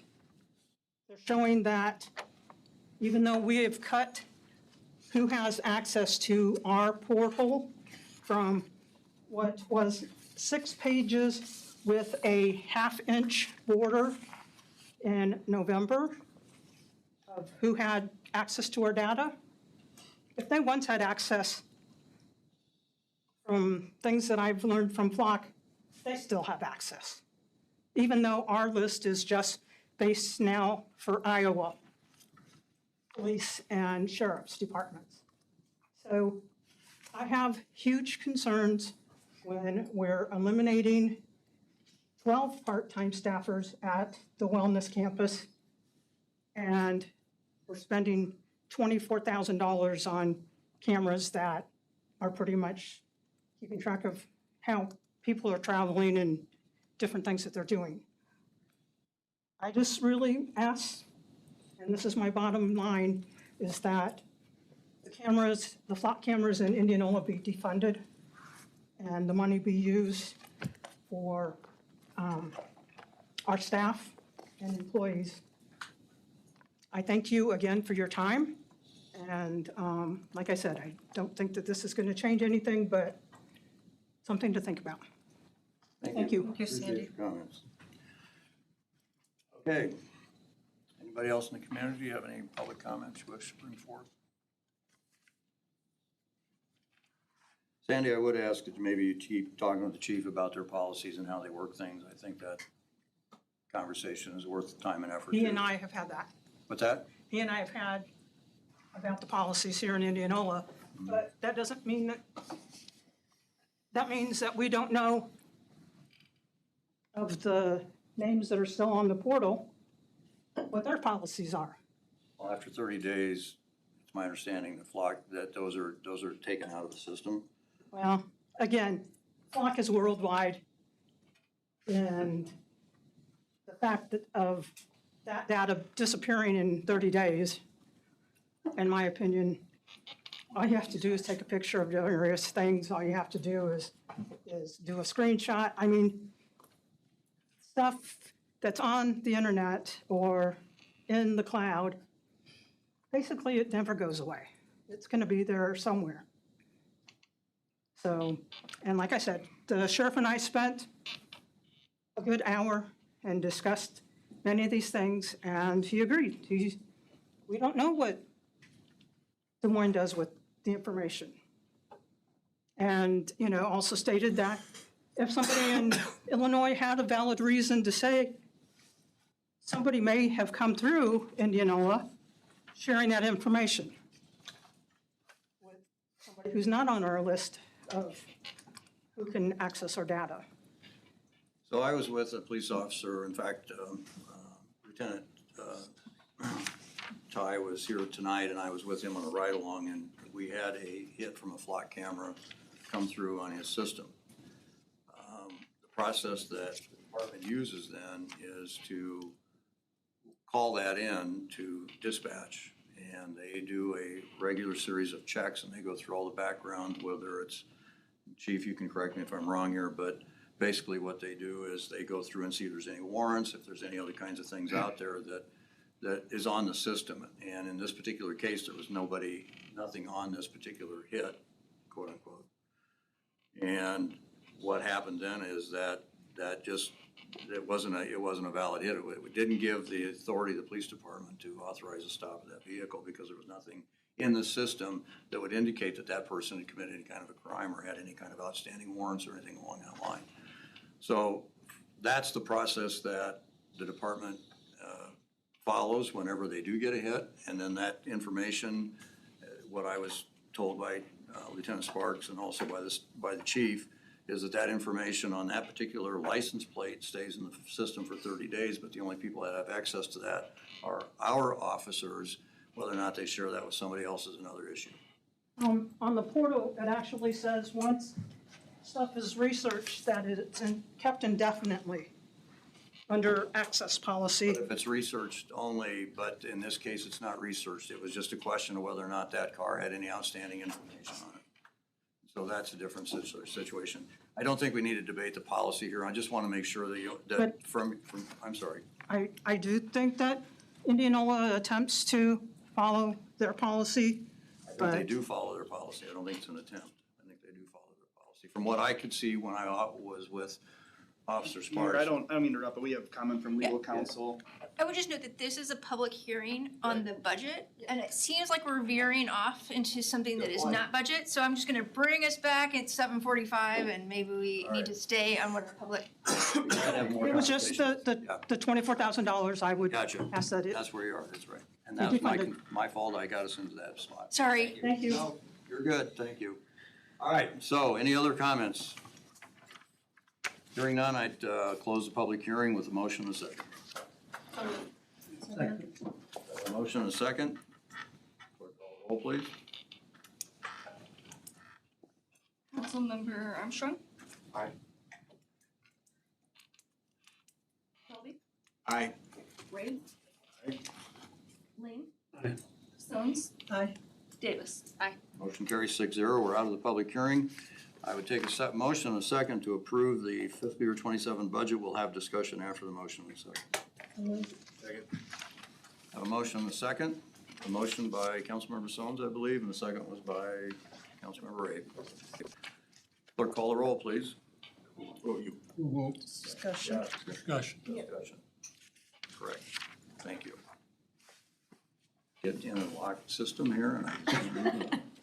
Any discussion? Jake, I was just gonna say, thanks for the clarification on the debt and the process that's still to come from the last meeting, just because I know I've gotten some questions on it. And so I think that kind of helps provide some clarity of what is still to come there. So just want to say I appreciate that. I'm just gonna call, I know there's been comments from public as well about things that can still be cut. We've mentioned those, but I think it's also important to recognize how much has already been done. To bring just a balanced budget alone is a huge, huge feat. I don't think that's stating there's not room for growth, right? There's not room for more research. But this, just bringing a balanced budget from, well, you said $800,000. I mean, that's, you can only do so much at once. And I know that it was not a fun thing to do, as I've been in that position of having to give cuts and be part of someone that's been cut. So that was a big feat that I think needs to be commended. I know it's a hard one, so. Agreed. I would agree with that. Any other comments? I've been part of this for 5 years now. And I gotta say, this has been the most fluid budget process we've had, because when I first came on, we had an interim city manager, and it took a while to get on a new city manager, and then, so we've been in transition several times through this, and this has been the best process I've been involved with. So I appreciate Jake and his leadership and team and all their effort. It has been long and grueling for them, but I want them to know that it has been very easy to follow, where in years past it hasn't been. So I appreciate that. Mayor, if I may just Yes. have one comment, I apologize for missing this in my presentation, but I want to again recognize all of our staff. I know we've got a number of them in the audience here tonight. It was, we started this process 6-7 months ago. It's grueling. It dictates a lot of what we do here as staff of the city. And as Councilmember Davis said, there were a number of cuts that were made, predominantly some of the people that were cut in this process. But again, I just can't tell them enough how much I appreciate them and everyone coming to the table, working together, and ultimately being able to bring forward this finished product. I do appreciate some of the comments that were made here in the audience tonight as well. I also appreciate the comments from council. I can just give a little bit of insight that, this being my first budget process with the city, Jackie and I have already had conversations on debriefing on some tweaks we want to make to hopefully make this even better in the future, continue to add the levels of transparency and continue to support levels of public discussion and dialogue too. So I'm very proud of everyone. I think this was a great initial run through a budget process, and really just look forward to continuing to make it better. Thank you. Anything else from council? I would just echo what everyone has said. The level of information that we had early was commendable. You did a great job, staff did a great job coming to the table, coming all together. the cuts that were made before it even came to us. Well, job well done, bringing us a balanced budget the first time.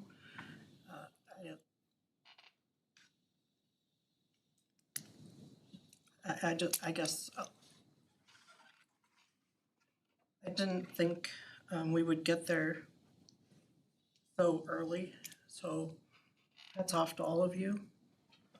I know that you had a tough job this year, so thank you for all that you did to bring us to where we are now. And I know we have a tough job to keep us on task this year going forward, but we're all in it together.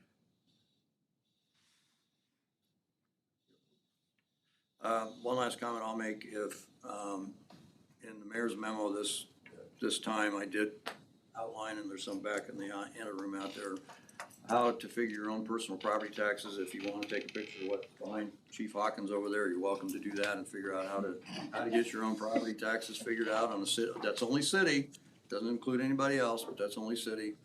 I think it's gives you an idea of how you can do that and how that whole process works. So with that said, if there's no further comments, I would ask the clerk to call the roll, please. Councilmember Ling, Aye.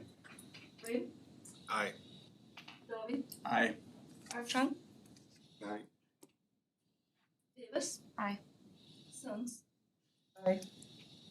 Say aye. Yeah, aye or nay? Aye. Okay, thank you. Sounding nice. Yeah. Motion carries 6-0. All right, we're on to the Not before. on to the Gateway Control Plan project. Okay. Yeah. One of our former employees here, Emily, thank you for coming back and visiting us. It's great to be back.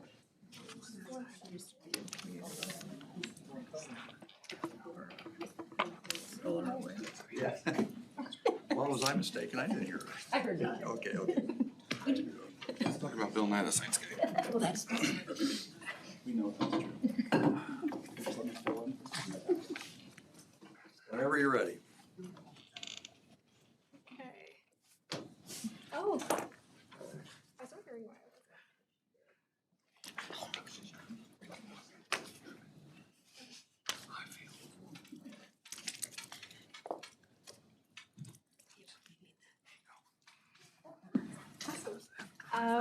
Well, my name's Emily Risbeck. I am with Confluence, and as Steve said, I did used to work for the city of Indianola about 2 years ago. It's been some time now, but I was with the city for 2 years right out of college as a planner. So with that, just to talk about the Gateway and Corridor Improvement Study, this did start in 2023 while I was still with the city. Unique experience to close it out on the other end. But we're getting there towards the finish line on this one, so.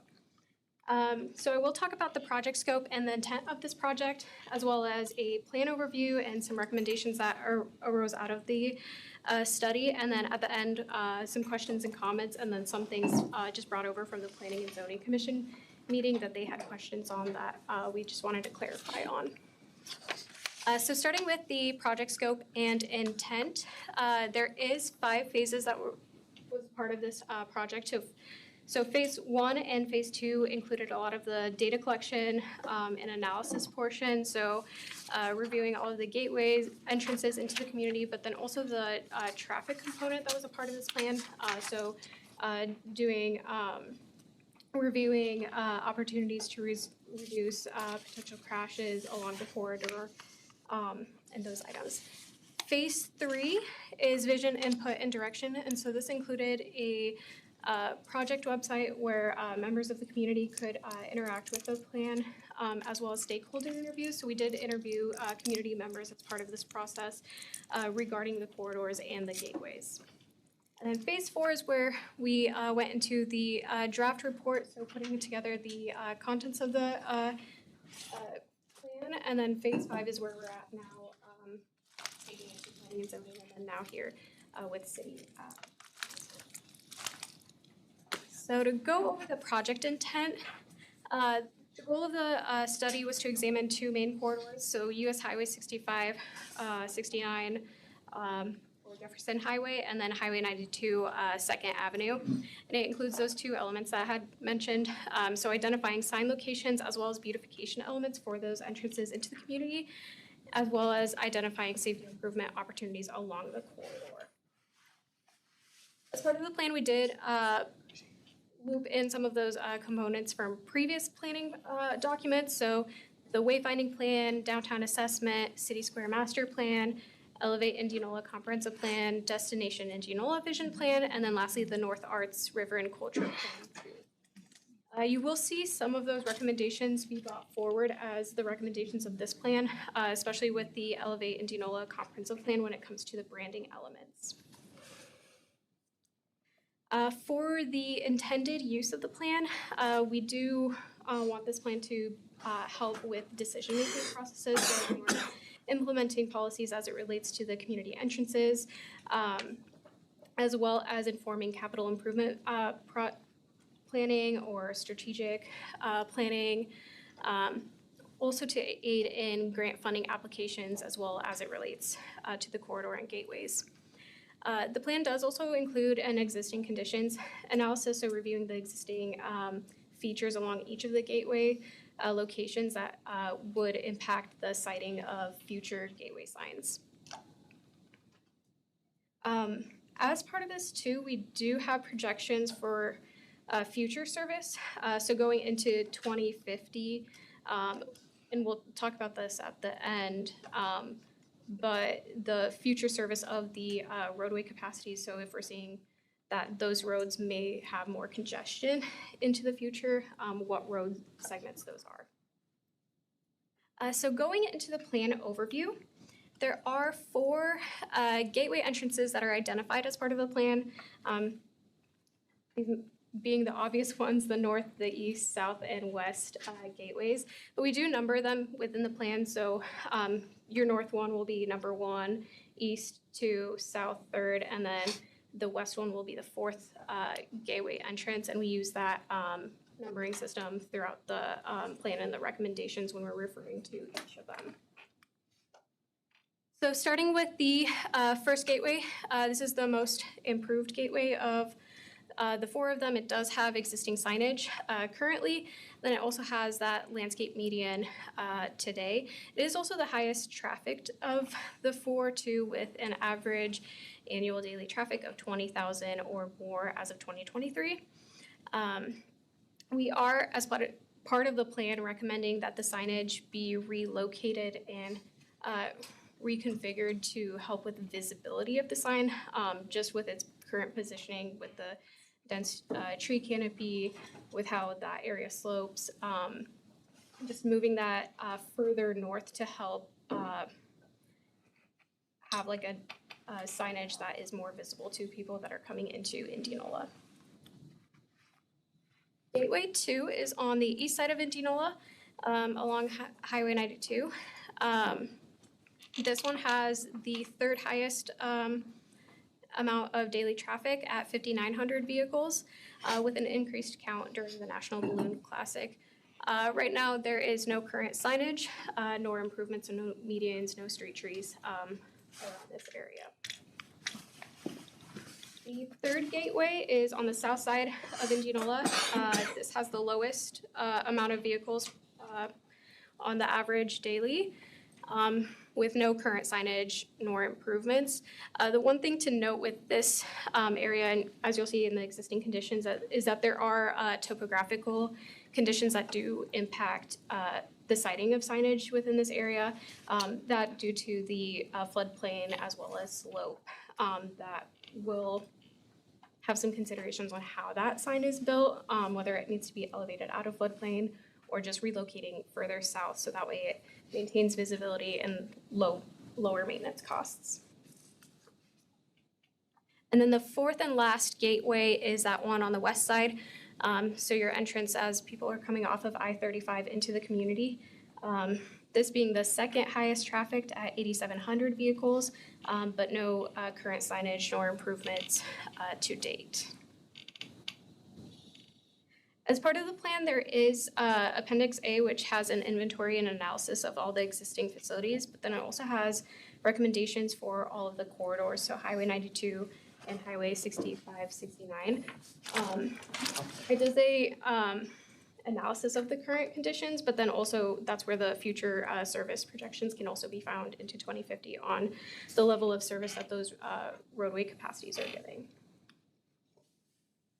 So going into the recommendations portion, the plan does recommend a hierarchy system for each of the 4 signs. So we are calling gateways 1 and 4 as primary entrances, and gateways 2 and 3 are secondary entrances. What this is essentially there to provide is when a sign concept is developed, where those bigger signs should be placed. So we want to see those maybe more along the highly trafficked road systems, and then those second and third doing a similar type sign, but maybe having that at a smaller scale than the others. The plan does recommend some sighting locations for each of the 4 signs. So that first one on the north end, for that primary entrance sign, locating it further north, just outside of city limits to accommodate for growing areas. And that's just so that as Indianola continues to grow north, that the sign doesn't, in the future, end up in the middle of the community. You want to greet people before they come into the city. So locating that further north, as well as getting it out of any of that sloping terrain to maximize visibility. Gateway 2, this one is proposed around the bend when you're going on Highway 92 towards town. We are recommending a secondary entrance sign style for this one, with consideration towards beautification elements such as street trees for this signage. Emily, is that the balloon field then to the right? So that'd be, that's the actual gravel road that goes to Bloomfield. Yeah. Okay. It's right over Yeah. here. Yeah. Gateway 3, this is that one to the south. And so that you can kind of see the, in this rendering, that sloping condition. It does slope down as you're going to the east, but really trying to get that out of the floodplain, out of that sloping area, and then out of where the stream area is too, to help with the visibility elements, and then potential for street trees like with the other signage.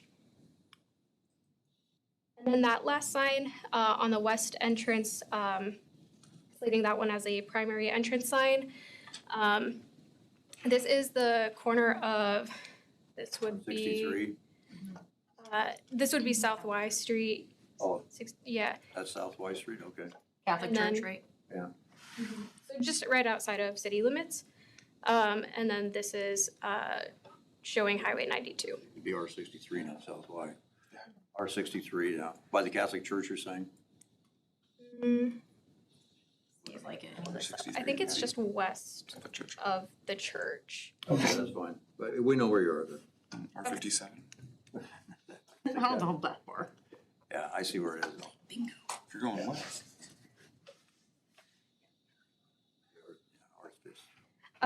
But with this one, recommending street trees, possibility of a landscape median, if there were ever improvements in the future within this area to incorporate that to tie it back to Gateway 1. There are 7 strategies that are outlined as part of the recommendations. Strategies 1 through 5 are meant to be a step-by-step approach.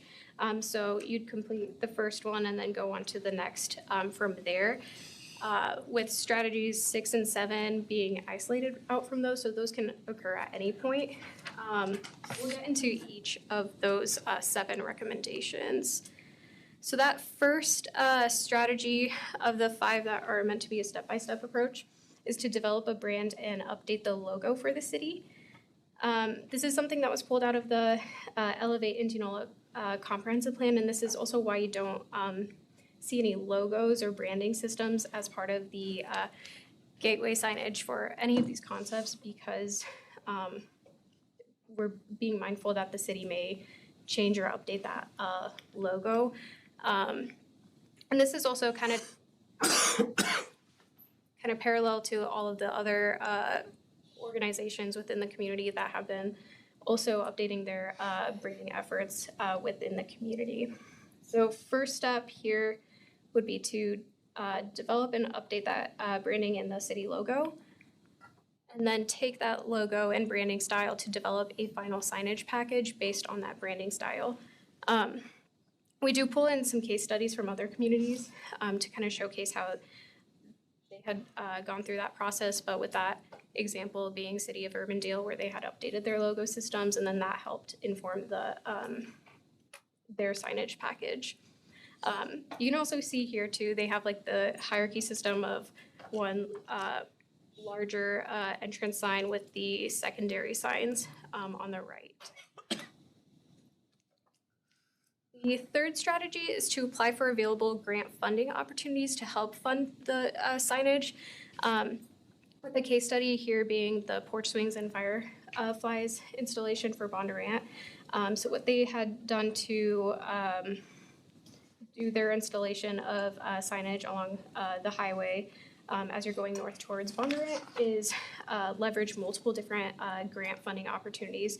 So for them, Prairie Meadows, Iowa Arts Council, and Trees Forever, all of that to help in the landscaping or install the signage, all of those aspects. So we do have grant and funding mechanisms listed within the plan of what some of those opportunities may look like to help inform future grant applications for the city. That fourth strategy is work with Planning and Zoning Commission and city staff for the parameter of a zoning overlay district, along with desired outcomes. So this is considering if there should be any additional zoning district requirements for properties along the corridor or just around the gateway signage. And so this is just kind of like an exploration phase of whether we want to maybe just apply specific building design regulations within that corridor. This is more common along highway corridors, but then also for the city of Pella, they have a overlay district for their downtown to have the architectural requirements. So different uses, but most common is that highway overlay district. Gee, how'd you get that picture? I was just gonna say. Zero influence on this presentation. Strategy 5 is utilize best management practices for landscaping in the corridor and around gateway signage. So this is just being mindful about what plantings we're using, making sure that they're not overgrowing over the signage that was just installed and blocking that visibility. But then also deferring back to low maintenance planting, so items that are going to cost less for the city to maintain or require less staff to maintain those, and then also incorporating native plantings and trees around that signage. Now this is where we get away from the step-based system. These can be considered at any point. They don't require a step-based approach to get to these strategies. But strategy 6 is to consider applying for state and or federal funding along corridor segments that are identified as high-level potential crash reduction areas, or PCRs, as you'll see in Appendix A. There are 3 main segments that are identified in the in Appendix A that we brought out onto a map within the full gateway and corridor plan document. But those those 3 segments include segment 1, so US Highway 6569 between North 1st Street and Plainview Avenue. So that's going to be this purple line here. That second segment is going to be a shorter segment right here within that purple line. And that's US Highway 6965 between North 1st Avenue right here and Euclid Avenue right about here. And then segment 3 is gonna be along US Highway 92. Right here, a shorter segment between 65, 69, and 4th Street. So those are the 3 segments that are highlighted as being a high-level potential crash reduction area.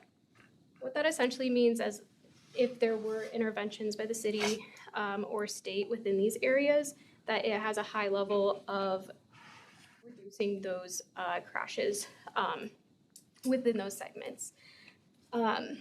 These are called out to help with grant applications. So as the city is seeking out those funding mechanisms, which we'll talk about in the questions and comments section, but it's really to help identify that and then seek additional funding to leverage that as part of any traffic improvements for the community. Emily, I'm having a little difficulty here. 60 between North First Street and Plainview, so North First is actually to the left of, okay, highway there, so I'm trying to figure out between 65, 69 and North First. That should be, is that Iowa Street you're looking at there actually? Should be North First, and then North First is on the west side of Highway 65, 69.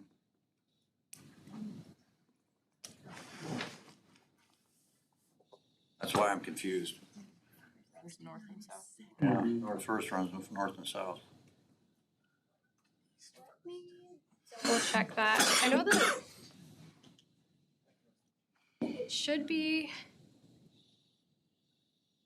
this is Walmart, then this should be So you're talking Kentucky. Kentucky.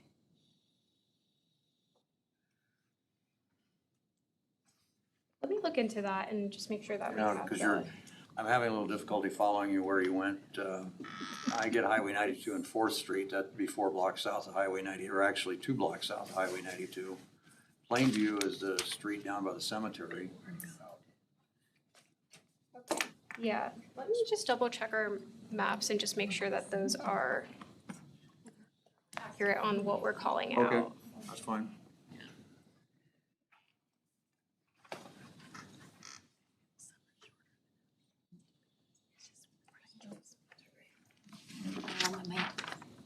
Plainview is a gravel road that goes west, goes east of the Highway 90, 65, 69, just right before the cemetery if you're going south. I'm trying to find it on the map.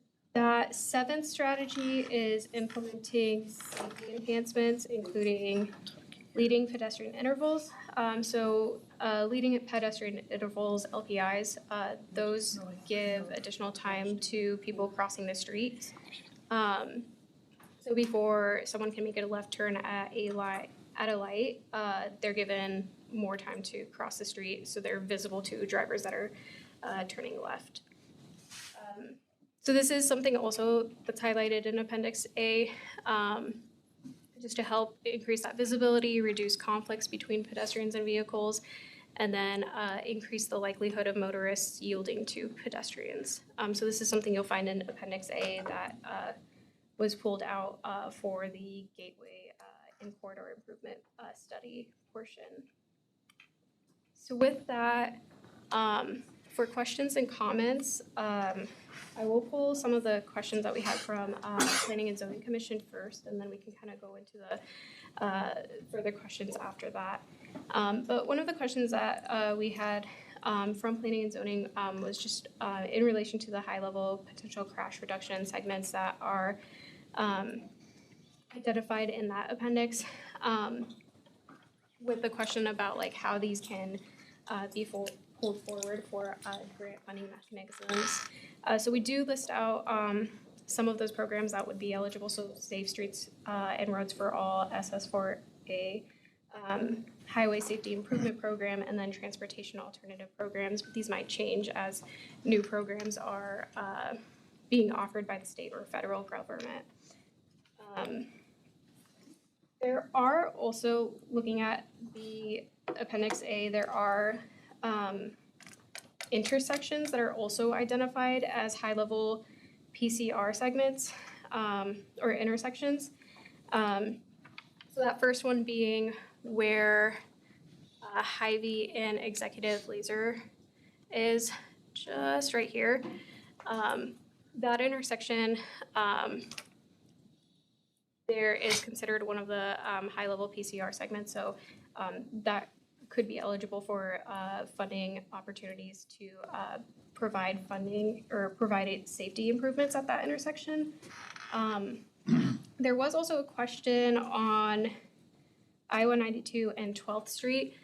So looking back at the Appendix A, this one was omitted for reviewing the PCR statements, and that's just because at that time there was the traffic study that was approved or being proposed for the high school improvements. So that one was omitted because there was going to be a traffic study and likely additional improvements at that intersection at that time. So There is, that's also, I think you're probably at 15th Street would be my guess there, Yeah, not 12. not 12th.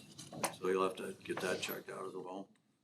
12 doesn't go all the way through. No, 12th does not go all the way through. But your first one, that's where the highway goes from a turn lane to in front of Executive Car Wash. That's where it goes from a turn lane to back down to 4 lanes, yeah, okay. That's a problem.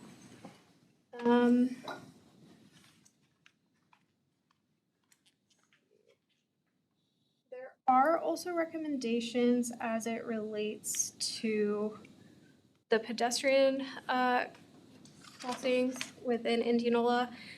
So the Appendix A does also note several areas where pedestrian infrastructure to cross the highway is provided but not complete. So what that essentially means is that there is crossing facilities, but it's not striped, or maybe it's missing signage for that crossing area. So there, that is another area that's called out within the plan. And then the intersections, I just highlighted some areas that had questions from planning and zoning, but these are those areas that do have high PCR from at the intersection. So that area in front of Hy-Vee Executive Laser Wash.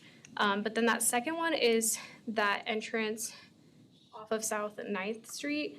So not 12th where you're going into the school, but the other entrance that many do take as well is highlighted as a high PCR. So that may be eligible for improvements too. By that Casey's. Yeah. And then lastly, the level of service analysis that's in Appendix A. It does call out street segments that are anticipated to reach a level of service of D or below. And so this just relates back to the volume to capacity ratio for the segments. So 3 of them that are called out within that appendix. Or 4 of them that are going to be called out is that segment between Iowa Avenue and Euclid. And I'll just zoom into that area. So just about where the Executive Laser Wash is, but then going down. That second one being Iowa 92 and 5th Street. Just about here. And then East of the intersection. between 5th Avenue and Plainview Avenue. Oops.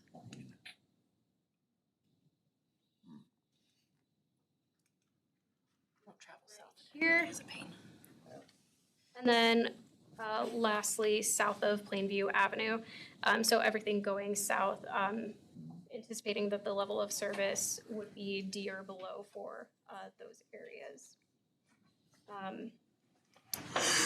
There, from what I could recall, the Appendix A doesn't have specific recommendations for those areas. It's just areas that you want to be like mindful of traffic congestion growing into the future. So with that, are there any questions or comments on the overall plan? I know it's been some time since this had initially came to City Council back in 2023. So there aren't any questions or anything be happy to answer those. Jake, I got a question. So we have a resolution, adopting this plan. What are we agreeing to with that? Because it seems all great, nice, also expensive. We ain't got the money. So like, what are we agreeing to? Because like when I was going through it, there's, like no figures or anything like that. And so I just want to know, like, I'm agreeing to it. Am I just agreeing to the idea? Because like I don't want staff to spend any time on this tomorrow. It wasn't a council priority for the next fiscal year. So like, I just want to get a better idea of like, what are we agreeing to here? Yeah, I appreciate that question, Councilmember Armstrong. I think it's a great opportunity to make the point. So as Emily mentioned, this is an initiative that's been kind of hanging out for a while, since 2023. Shortly after I started, Emily and a member of her team from Confluence had approached us, said, we've got this final report, it's been kind of lingering. So we got some presentations on it, brought Bryce on board. And really what our goal was is just kind of put a bow on this project and kind of complete it. What I would view council adoption, maybe we even think of it as acceptance, is that we take in the feedback of this plan, and then as budgets and times present, we implement it as it's feasible, right? So if the time comes where we're able to go through an extensive branding opportunity, we would do that. Another thing is, I think this provides good guidance for us as other opportunities may present. As just kind of talking to Bryce about, if we see certain segments of the community start to develop, maybe there's urban renewal areas, things of that nature, if grants are available. This would just kind of help guide staff and council decisions for the future if opportunities present themselves. So I would ultimately, my perspective is, we would use this as a guiding document, something to fall back on and help influence or impact our future decisions, but not necessarily obligate us to move this to the top of the priority list and say, this is where we're going to spend our time, money, and resources. Thank you. Thank you for that. Thank you. I got a question, Emily. So you were talking like on corridor one, the traffic counts at 20,000. Is that 20,000, like 20,000's heading north in the morning, then 20,000's heading south in the evening, or is it, It's gonna be the average annual daily traffic that's taken from like the state DOT. So I think it's every like 2 years. I know for Indianola, it got a little wonky with COVID, so there was a delay on the AADTs. But it's taking the daily traffic within like a certain segment, so that 20,000 would be just in a certain segment of Highway 92, not the full corridor. And so that's why there's kind of like different differentials between this and the east side, but ultimately, yes, like taking the average daily from how many times they're clicking for has a vehicle passed in. So it's both northbound and southbound traffic today, I think is what you're asking, like. yeah, so is it 20,000 in the morning, 20,000 in the All day coming and going over that segment, with AADP a lot, over that segment back and forth, that's 20,000 cars on average every day. So that's not 20,000 southbound coming into town.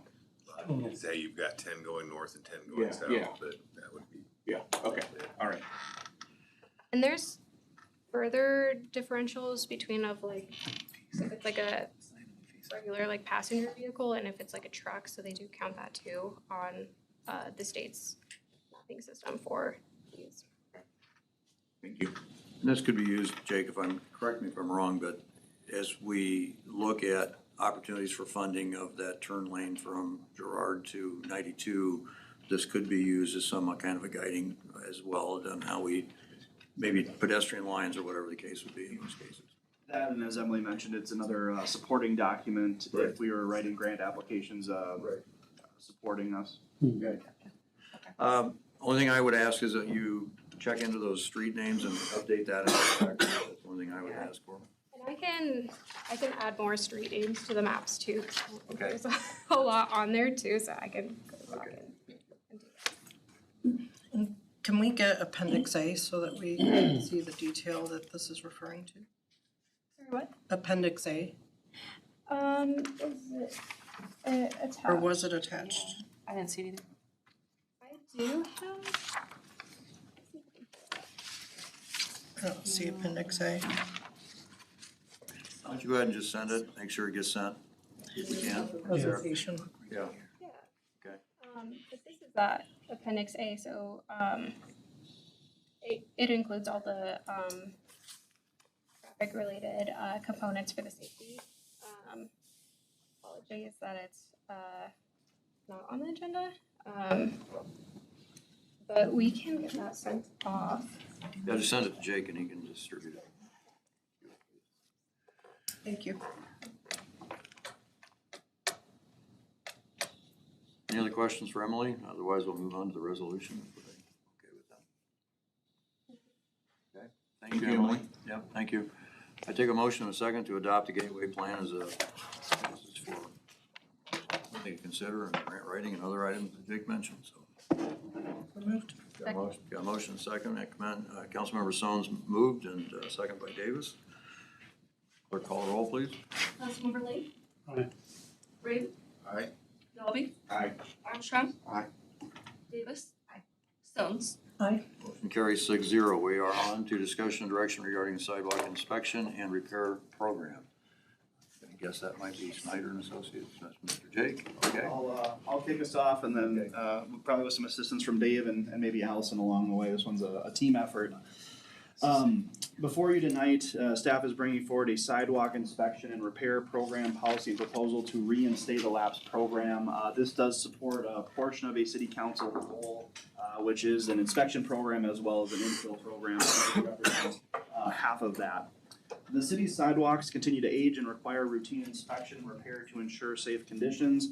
The importance of a sidewalk inspection and repair program has been heightened by the Bankers Trust case in 2024 versus City of Des Moines, which clarifies that state statute only permits cities to require abutting landowners to repair sidewalks if the city first notifies the landowner by certified mail that a repair is needed.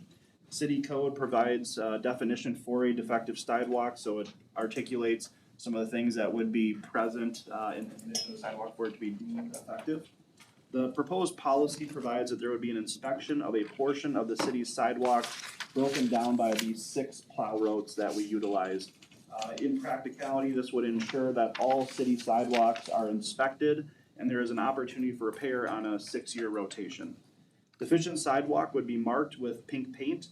Residents would be notified no later than September in the given year that there is a requirement to make a sidewalk repair. The resident would have the opportunity to make the repairs on their own or voluntarily opt into a city repair project that would occur the following summer. Any resident failing to notify the city of their voluntary opt-in or make repairs on their own would automatically be enrolled within that city program. The cost for the repairs would be assessed back to the residents if they're participating in the city program. Otherwise, if they contract independently or privately, they would be able to pay their contractor directly to make sure that those repairs are done accordingly. And then in the following year, we would do a re-inspection to make sure that they are no longer deficient or defective sidewalk. Snyder and Associates has provided a proposal to run the sidewalk inspection program for a cost not to exceed $33,000.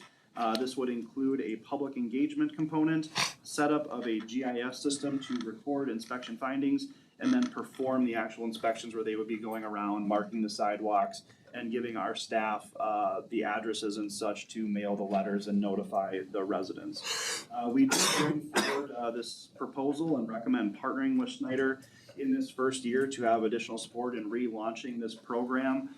Essentially, there aren't many staff left who had experienced this when we had been doing this program previously, and believe there would be a good opportunity for us to shadow Snyder closely and have that additional support in relaunching it.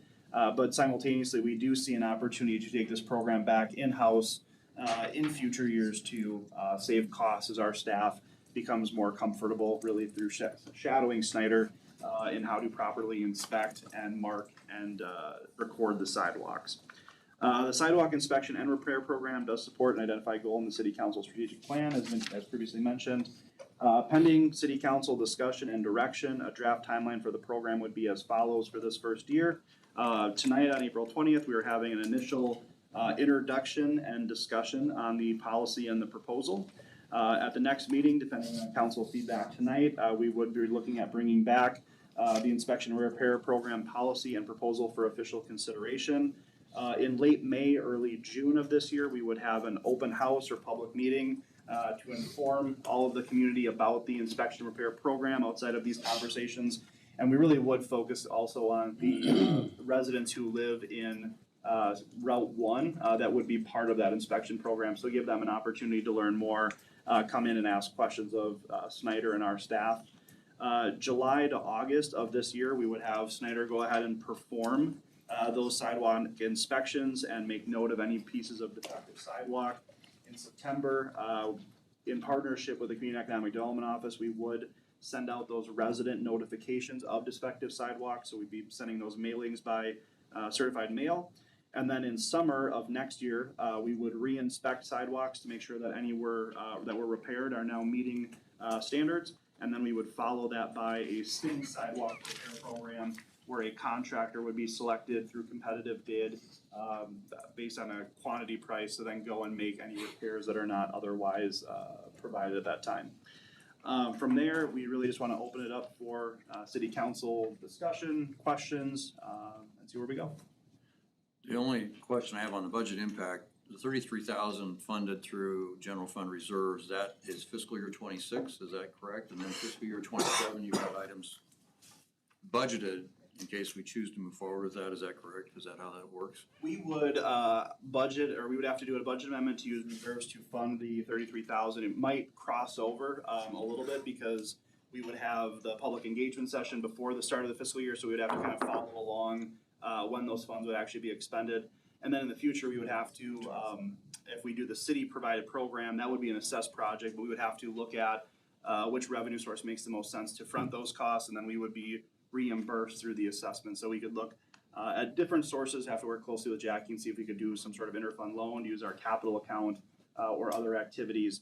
Unfortunately, with sidewalks, unless they're tied to a street project, local option sales tax and road use tax are not available to be used as a revenue source. So since you said that, I guess that's my question is, I mean, we just voted on a balanced budget, so I have a problem talking about an amendment down the road on, right? So you said if it has to do with a street repair, is that something that could be done at that same time? Planning accordingly, hey, we're repairing this street, then you would advise those taxpayers that these are having to be repaired. One of the things we're exploring is on the infill program. That might be a good opportunity to identify, as we do street repairs, identifying infill sidewalk. Again, we have to get legal opinion on this, but that might be a way to unlock road use tax to do infill programs. If we look at the sidewalk inspection program strictly from where we're doing street repairs, we're probably not hitting all of the community in a very strategic or routine fashion. It would kind of be a very hodgepodge approach to which sidewalks would get inspected and such. The other component of this, kind of going back to the budget, is that we've got $112,500 of non-reoccurring expenses, and we're using $22,000 of reserves. So ultimately, as I mentioned in the budget presentation, we've got $90,000 of ongoing revenues towards one-time expenses. So this would be an opportunity to utilize some of that, but still have ongoing revenues that would exceed in the future. The other piece of this, and this is also kind of in the memo outlined more from the legal side, the city does face and Allison, I might need to chime in on this, a fairly significant level of liability by not having a sidewalk inspection repair program, because if there are injuries or accidents that occur on those and we've not inspected them, the Bankers Trust case sets the precedent that the city can be a liable party subject to civil penalties and such, as with the property owner. And yeah. So prior to 2024, we had relied on a 2014 case, Madden, that allowed us to transfer essentially not only the responsibility for repairing sidewalks to the abutting property owner, but also liability for anything that happened on those if they failed to repair them, right? And when the Bankers Trust Company versus City of Des Moines came down in 2024, the Supreme Court essentially reversed in an odd, mostly the Supreme Court does not like to reverse its own decisions, but ultimately voted to reverse their decision in Madden. No, unless similar to when you provide notice of having to do snow removal, unless you provided notice that they need to do this repair, you can't transfer that repair requirement And in addition to that, the Bankers Trust case raises a huge question of if we can transfer liability, period, right? And so if we are not, if the city is not implementing an inspection and repair program that raises potential liability that the city cannot push off anyone else, that would result in, impacts moving forward. So this is in large part, and I'll say to several of our cities, right, has been our recommendation is to move towards these inspection programs after the Bankers Trust Company case came down.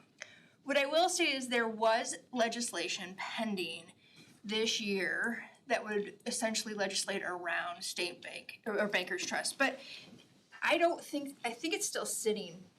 It passed. Tomorrow. Is it up for debate tomorrow? So it could still pass through, but we just don't know yet, right?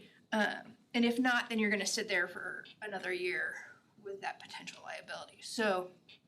And Allison, if I may, I had actually asked Erin, I'm not sure if you two have talked about this. I did ask Erin if that legislation were going in place, if she would not recommend the sidewalk inspection program. And the previous guidance I'd gotten was even if that legislation passed, it may make it more clear that there's the ability to push liability, but the But you would still need the inspection process to be able to push that liability is how we read the proposed legislation, right? So it would just. Let me just interrupt for a second. So if we don't do the inspections, somebody trips on a sidewalk that's got a 3 or 4 inch space there and creates major issues bodily. That liability, based on the Bankers Trust case, because we did not do the inspections and tell the owner that they needed to fix their sidewalk, that liability then becomes a city liability, is what you're saying? Yes, subject to certain. Well, yeah, subject to certain, yeah. But yes. There's always a little bit of a caveat. Should you have seen the freaking, yes, that liability passes to the city. So, yeah, okay. That's pretty clear then. So pretty much you just said we've skated by in the past. Well, I mean, Nothing's happened, thank God.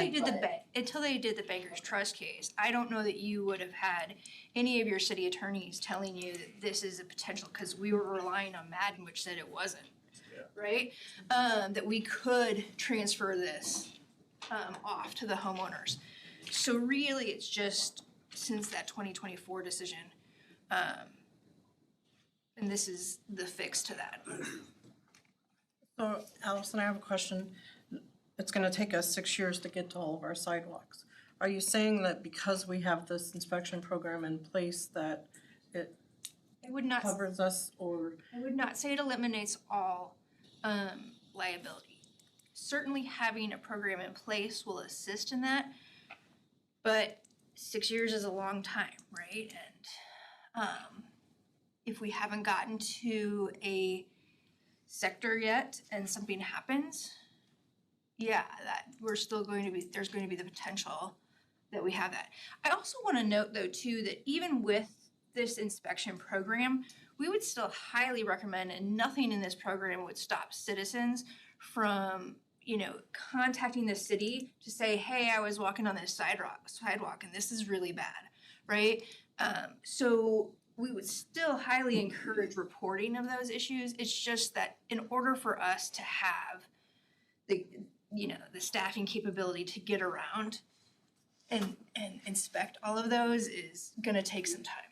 Back to the point, if I may ask, or point this out or ask this question. I mean, in 6 years' time, we're also gonna, to Tiffany's point, we're also gonna do some street repairs hopefully, and before that happens, which then changes some of the ways that we could maybe do some of the inspections and transfer some of the cost of road use tax in some particular situations.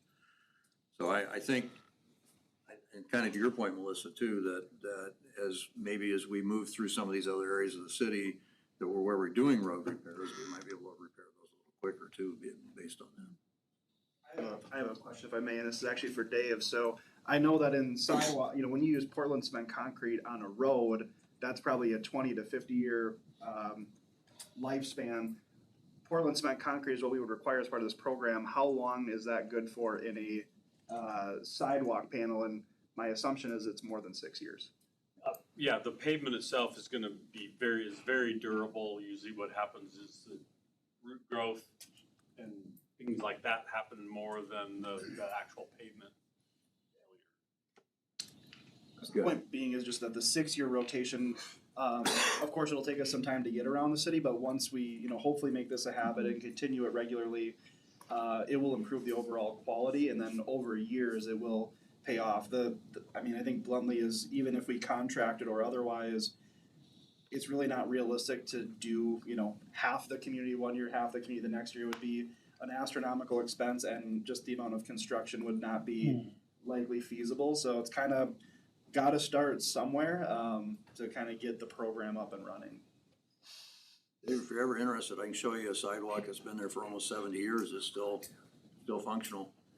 Not mine, it's down the street though. Not mine. So Jake, to your point, this 33,000 might straddle 2 fiscal years, correct? Yeah, we would likely start, just kind of based on the timeline, we would start with some of the public education yet this year, and then the actual inspections would carry over into 27. Now, I did note in here that this agreement doesn't include any construction administration, things like that. The actual implementation of the program would be a separate expense, and we'd have to look at the assessment process and things of that nature. So this would straddle 2 years, and then we would go through the assessment and repair process next summer. Yeah. Is this money coming out of our reserves that's unplanned for and what we just voted on? That was my concern. Wondering what the plan is on that. It's kind of the point of this may be a program that we can look to take in-house in future years, and that would knock some of this down. So this 33,000 would not necessarily be an every year ongoing expense. It would be an opportunity for us to have Snyder help us relaunch this program, just because the community has gone some time without it, and then train our staff essentially to be able to do these inspections. We're already going to be doing the work in-house, as I mentioned. The Community Economic Development team will be providing the letters and doing some of those administrative roles, if you will. But ultimately, I think that just with it being a lapse from how long we've had this program, I want to make sure that it's as smooth as possible for reintroducing it. So I have the same concerns about approving a budget and then 2 items later. Just kidding. We also have a budget amendment coming up. Do we know how much that is for? Because I know you said we're $300,000 away from policy. This would be 33,000. Do we have any idea what that budget amendment is for? What does that mean? I'd have to double check with Jackie on that. I think the flip side of this though is that it is 33,000. The risk of not doing it is we get sued, right? And we end up spending those thousands of dollars in litigation expenses or civil penalties. Of course, we have insurance for those things, but we've got deductibles and such we have to meet. So we can choose to not do the program, of course, and that's why we're looking for direction from council. But with that being said, the city sidewalks are going to continue to deteriorate, and we won't have a plan in place in correcting them, and we do maintain that liability if folks get injured on them. I'm fine voting yes if we just have an idea of how this is being accounted for in the budget. Because like Steve said, I sit here and I vote yes on a budget, then 2 items later I'm like, just kidding, we're gonna amend that. So like if we know what that looks like, I mean, yes, it's needed, do not get me wrong, and we don't need to involve legal, but also we have to be able to understand how this is being paid, like what's our plan for that? Yes, it's needed, but how, who, what, where, when, why? So I don't know, that's my only take back is. You wait a year so you can budget for it, FY '28. Yes, something could happen. I mean, certainly, that's where I'm like, have we thought about that of, we are, like you mentioned in previous meetings, I don't remember which one it was, but how Steve just said, like, we're so close to that line in every dollar that I'm just wondering the how part of it. And there's always the opportunity to wait another year. I think again, that's a fair and valid decision. We're already 2 years removed from the Bankers Trust case back in 2024. We're now in 2026. Every year we push it another year out is just more risk to the city, but that is a trade-off decision. How about properties that don't have sidewalks? So are we going to then send a letter saying that the homeowner needs to add a sidewalk? No, because it wouldn't be defective, it would be missing, so that would fall more in the infill program, that would be another piece that we could look at.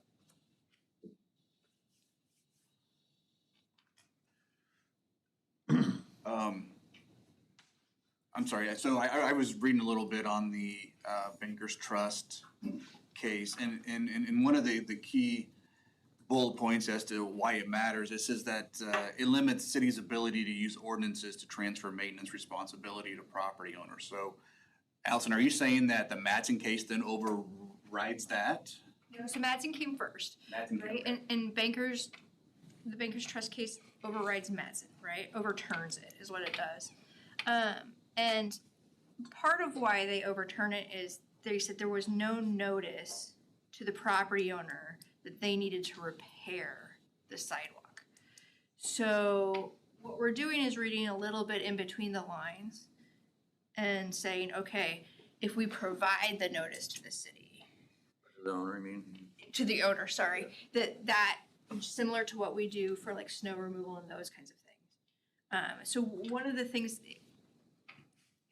the Bankers Trust case is a little difficult to read because what it does is adopts a dissent from the Madden case. And the dissent in the Madden case says it's hard, a property owner knows that they need to go out and shovel snow. That happens, maybe 6, 7, 8 times a year. They know they need to go shovel. But your regular property owner may or may not know that there's a defect in their sidewalk, or that it's their responsibility to fix that. And so it places the onus on the city to determine when a sidewalk is bad enough that it has to be fixed, right? So it places the onus on the city to have the engineer-esque work, those kinds of things to determine now this is defective.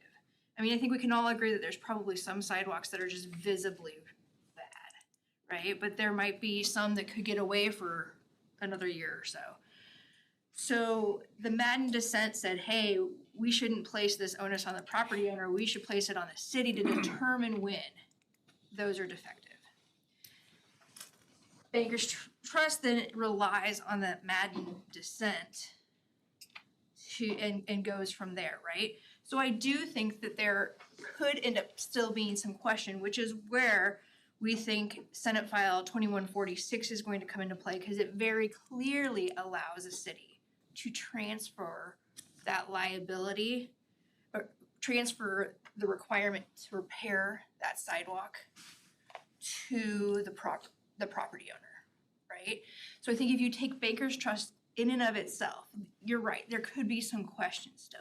We think it's a notice issue as opposed to a ability issue, or the right to do that, but Senate File 2146 would make that very clear. Right? And then we think we believe that if we transfer the responsibility to do that, and you fail to do it, the liability flows with that to the property owner. So, similar to if you fail to shovel your sidewalk and someone slipped on the ice. Allison, there wouldn't be anything preventing Bryce, he goes on a nice leisurely stroll for his lunch break, sees kind of a crappy sidewalk, and he goes to the handy website and fills out like a ordinance issue. There wouldn't be anything then preventing the city from sending the notice saying fix your sidewalk. Yeah, It's like even probably have some, no. I mean, we would treat it like a normal complaint and whether or not it violates one of our ordinances, right? So this just takes a proactive approach to how we're getting out there and doing it. Right now, we're a complaint-driven department, right? And this would, for the issue of sidewalks, take a proactive approach as opposed to, on the back end, a complaint-driven.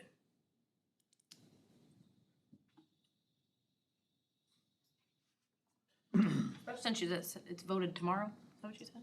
Well, you always know in Discussing it. the House and the Senate, Well, they yeah. may tell you tomorrow, but Voted, it may but- not be tomorrow because they may not have the votes or they may have the votes. So I mean, that's, Right. So who knows? yeah. I mean, let me put it this way, it's on the House calendar, but that doesn't necessarily mean it's gonna be voted. And I understand there's some opposition within the majority party caucus against the bill as well, so I don't know you know, if they have enough votes to pass, they're not gonna bring something up if they can't pass it. And so, the issue is gonna be if they have enough votes, and if they don't have enough votes, then they may try to twist some arms to get the votes, and that may take a couple of days, and it's just a whole big process. That's kind of the issue too. I'm concerned about the money as well. In reading through Snyder's proposal, and I'd like to say I'm not trying to nickel and dime, but I guess I'm gonna try to nickel and dime here. So it's $3,500 for the public, that's not a hearing, but where the public can come and then get informed on this. Is that something that we can take in-house and that would save us $3,500? Anything can be taken in-house, right? It just is the quality and the execution gonna be there? And probably, right, but it's a new program for us. So we're going to have to put the materials together and try to educate the residents in a meaningful way on what they can expect. And then having Snyder perform the inspections, so we would miss out on that component of it, to be able to inform them what the inspections are gonna look like, what they can expect, things of that nature. Ultimately, if council wants to wait a year, that might be a better course of action, because then we can get a full picture on the cost from all the way from the inspection process to the construction project, and have a more full picture on that. Really, we're just kind of up against a timeline right now if we want to try to kick this project off this year, to be able to do the inspections and get letters out in a timely fashion and give residents the opportunity for repairs. This might be a question for Bryce. I don't know where these go, but the complaints on sidewalks, do we have a history of those? We have, yes, we do. So those could be used as an example to maybe get experience and knowledge on addressing that situation? Could be, yeah, I think we'd see a heavy increase in those, obviously, if we were Yeah. to take that in-house. I think $3,500 is probably a steal, if you think about staff time and how much that would cost for everyone to administer, in my opinion. But just to like kill time on getting a little more answers on how we would pay for maybe hey, now we've done some of these complaints, now let's go and do the rest through Snyder, whatever that. We've done them on a like. complaint basis, but really we've not offered a city assessment process. I think the complaints we've gotten to date, we've notified the residents of the property owner of the issue, and they've gone and repaired it on their own. So we've not run into a situation where the property owner hasn't made the repair and we've had to go and assess it, which would be a vast difference from doing entire segments of the community at the same time. So I think the complaints operate very differently than the repair program would operate. Well, I think with the complaints, rather than just an easy, we would move to municipal infraction first, right? Would generally be the process. So you look at, first we'd file a municipal infraction after all the notice stuff, right? You'd file a municipal infraction, they may or may not answer, we try to get a judgment, then generally what you do is give them some time to comply with the judgment, then we move to allow the city to enter in to go and do the work, and then assess that cost back to the property, right, and the property owner. Certainly that cost is going to be higher if we are doing it on a piece by piece property thing per infraction, right? As opposed to each year we're doing one sector of properties. We'll get a much better quote for that than if I'm like, hey, city, go in and just do this property now that we have a court order, so. I don't, sorry, go ahead. I was just gonna say that in the past, we did go get a bid, and that's, I believe the proposal here is that would we do the work, we would go get a number of bids from concrete contractors to get a per linear foot price or some type of price that would be then citywide, and that could be used then by the property owner to make the repairs or the city to use those repairs. And that gives when we did it before in the 1990s, we had a per linear foot price. People could contract with that contractor and pay for it on their own, or if the city then found that the person wasn't complying, then we would go in and that would be a per linear foot price as well. So when you add all that together, you get a better price for everybody than you would, like to Allison's point, going in and repairing 2 panels here. That's gonna cost you a lot more than if Well, we can control how that's done, right? Sure. So we don't go and say, hey, repair this little piece, like we can lay that out. Together and, Yeah. Usually look at it as a panel. So I guess for me, real quick, if I can just shift at least where my mindset is at, is I look at this as less of a should we or shouldn't we, right? Like, this would be a good thing for the city. It'd be a net benefit for citizens. It gives them more options and all that. How staff is proposing to do it, I honestly don't even care about right now. Like, my head is policy. Okay, policy, what I control is the budget. It's on you guys to figure out how to do it. You think this is good, and that's fine. What it's being asked of me is, do we want to spend $33,000 right now out of our reserves? And then let staff go figure out how they want to do it. If they say it's 33,000, we say that's okay. And they choose to use Snyder, that's great. They chose to throw a pizza party with $33,000. Have, like, you know what I'm saying, right? Like, I'm trying to avoid getting into the micromanagement of this, right? At the end of the day, it's, do we want to spend $33,000? I think we can all sit here and agree that it is a net benefit to the city. That's why it's been brought forward, right? All other legalities aside, right? The fear of impending lawsuits and all the different stuff, like all these things are real. It would be a good benefit to the city to do this, not just for the liability aspect, but to give people options to take care of the public right-of-way sidewalks, right? So the question then, to me, is just, at the end of the day, this is $33,000 out of our reserves, whether it's split over this year's budget that still hasn't finished yet, or next year's budget, it's still $33,000 out of reserves, right? We're just, it's gonna hurt more one year or the other. That's what I'm struggling to come up with is, do we wanna spend can we spend $33,000 out of reserves at this moment, right? It's not lost on me, all the hard work that staff especially has done to get us to this point in planning for this balanced budget. You know, we haven't politely even had a chance to breathe in it for a whole meeting, right? And here we are. From my perspective, to just be succinct after I've talked, I think more than I have the whole meeting. I love the idea of the program. I'm not a fan of immediately spending $33,000 right now. And if there's a way that staff wants to take that feedback from me and say, hey, let's look at a couple things and bring it back in a meeting or two. That's about all we have time for this year, to your point, with construction windows and all that. Or I personally don't know that we can justify spending this dollars despite all the swirling potential liability out there. Josh, I'd agree with all that. My only question I was gonna ask, because I'm just trying to boil it down to dollars and cents, because I think that's what we're all struggling with, is what's our deductible? Insurance, somebody files, they file a suit. Courtney, I know we've probably hit it a couple of times. 10? 10. So you wanna roll the dice to spend $10,000, $20,000. The neglect, we tend to then say we're putting out there as a city, or balance that against 33. I mean, that's where I'm trying to. I'm gonna knock on wood before I ask this, okay? How many Yeah. cases have we had? None yet that I know of. That's why I was like, I'm knocking, but.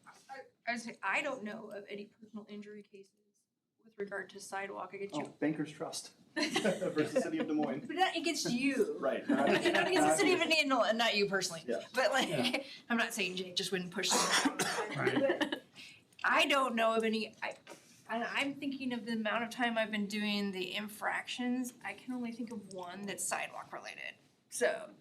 Let me throw something out here. City staff does a great job of managing their budgets through the year.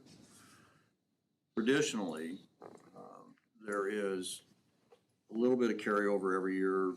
I know it's a tough financial year. We used reserves a lot this last fiscal year. Traditionally, at the end of the fiscal year in July 1, there is some kind of usually, that may be very thin, but it may be a very little bit of money that might be available.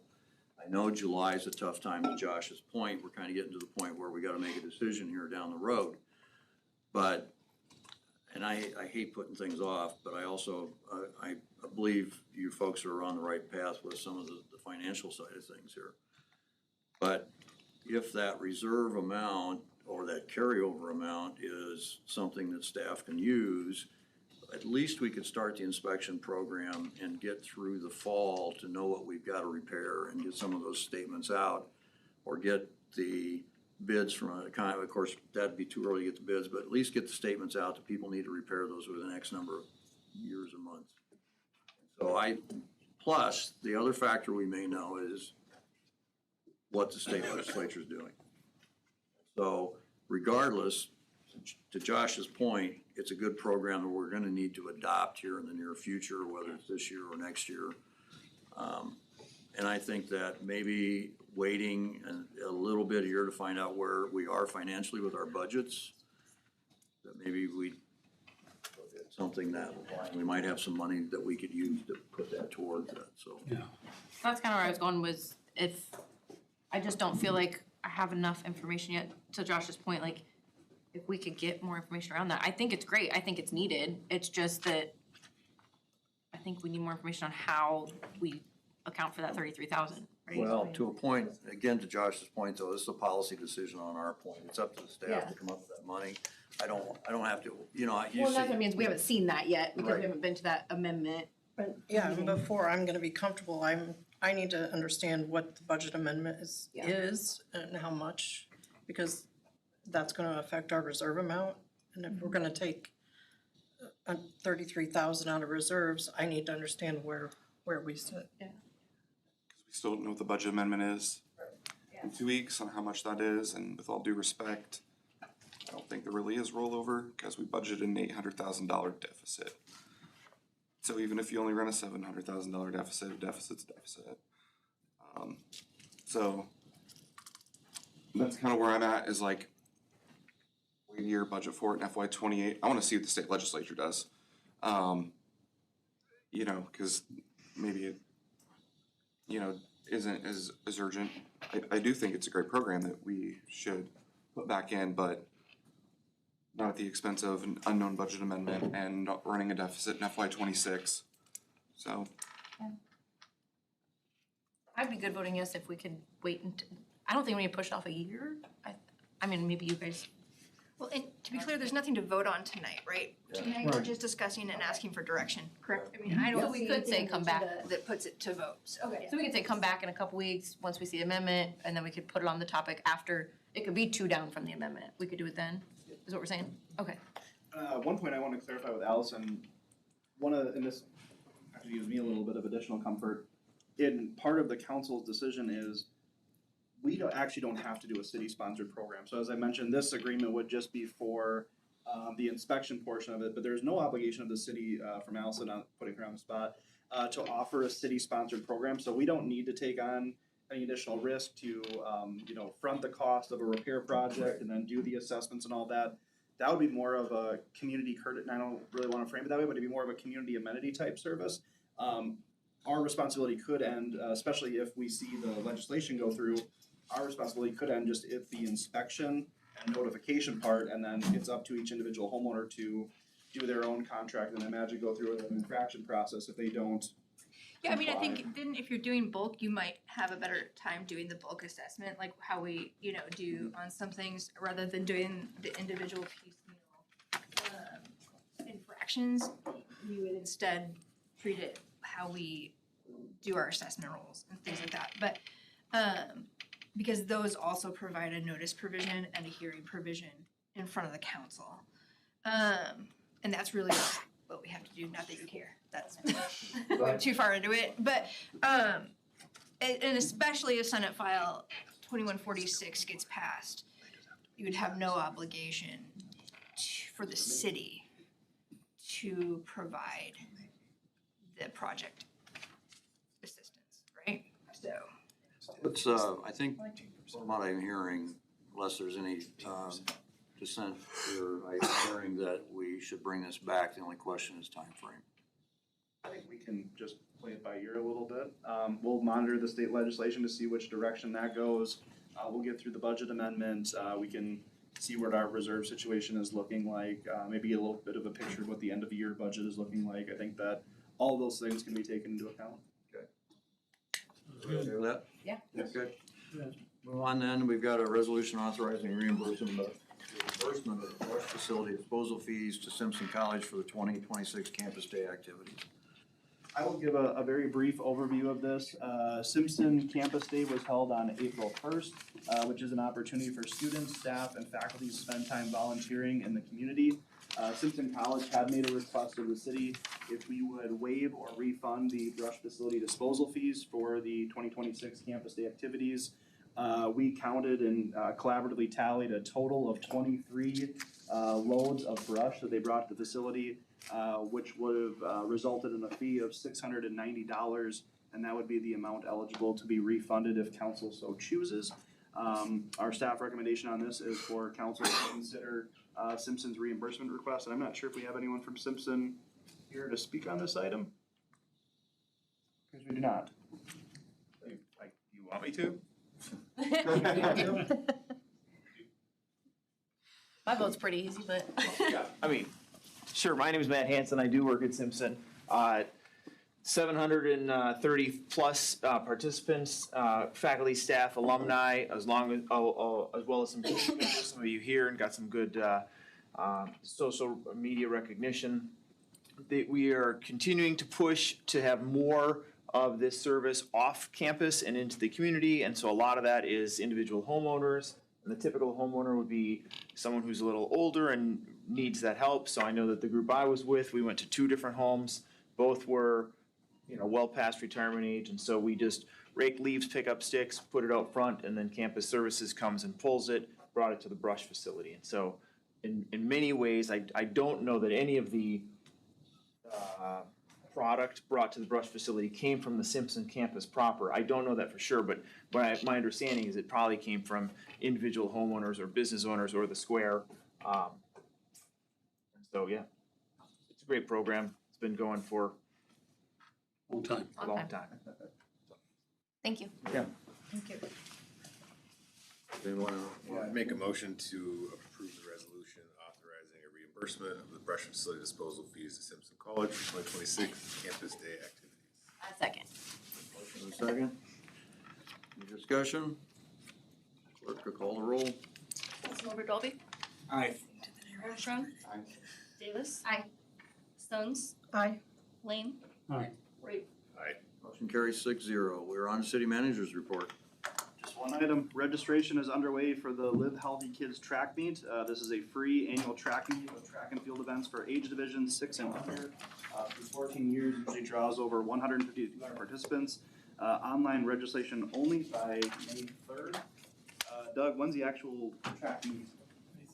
May 6th. So register by the 3rd to take free in this free annual track meet on May 6th. Is that, where is that located? At the high school? Okay. Okay, item then is discussion action regarding, possible action regarding future agenda items. It's come to the attention that in order to put items on the agenda that we need 4 council members to approve an item. I would like to bring those items back that we put on or we've asked council to come back with at the next meeting, and we can then decide whether or not those items will be discussed at future agendas, if that's okay with everybody. Okay, I take a motion to adjourn. So moved. All those in favor say aye. Aye. Opposed?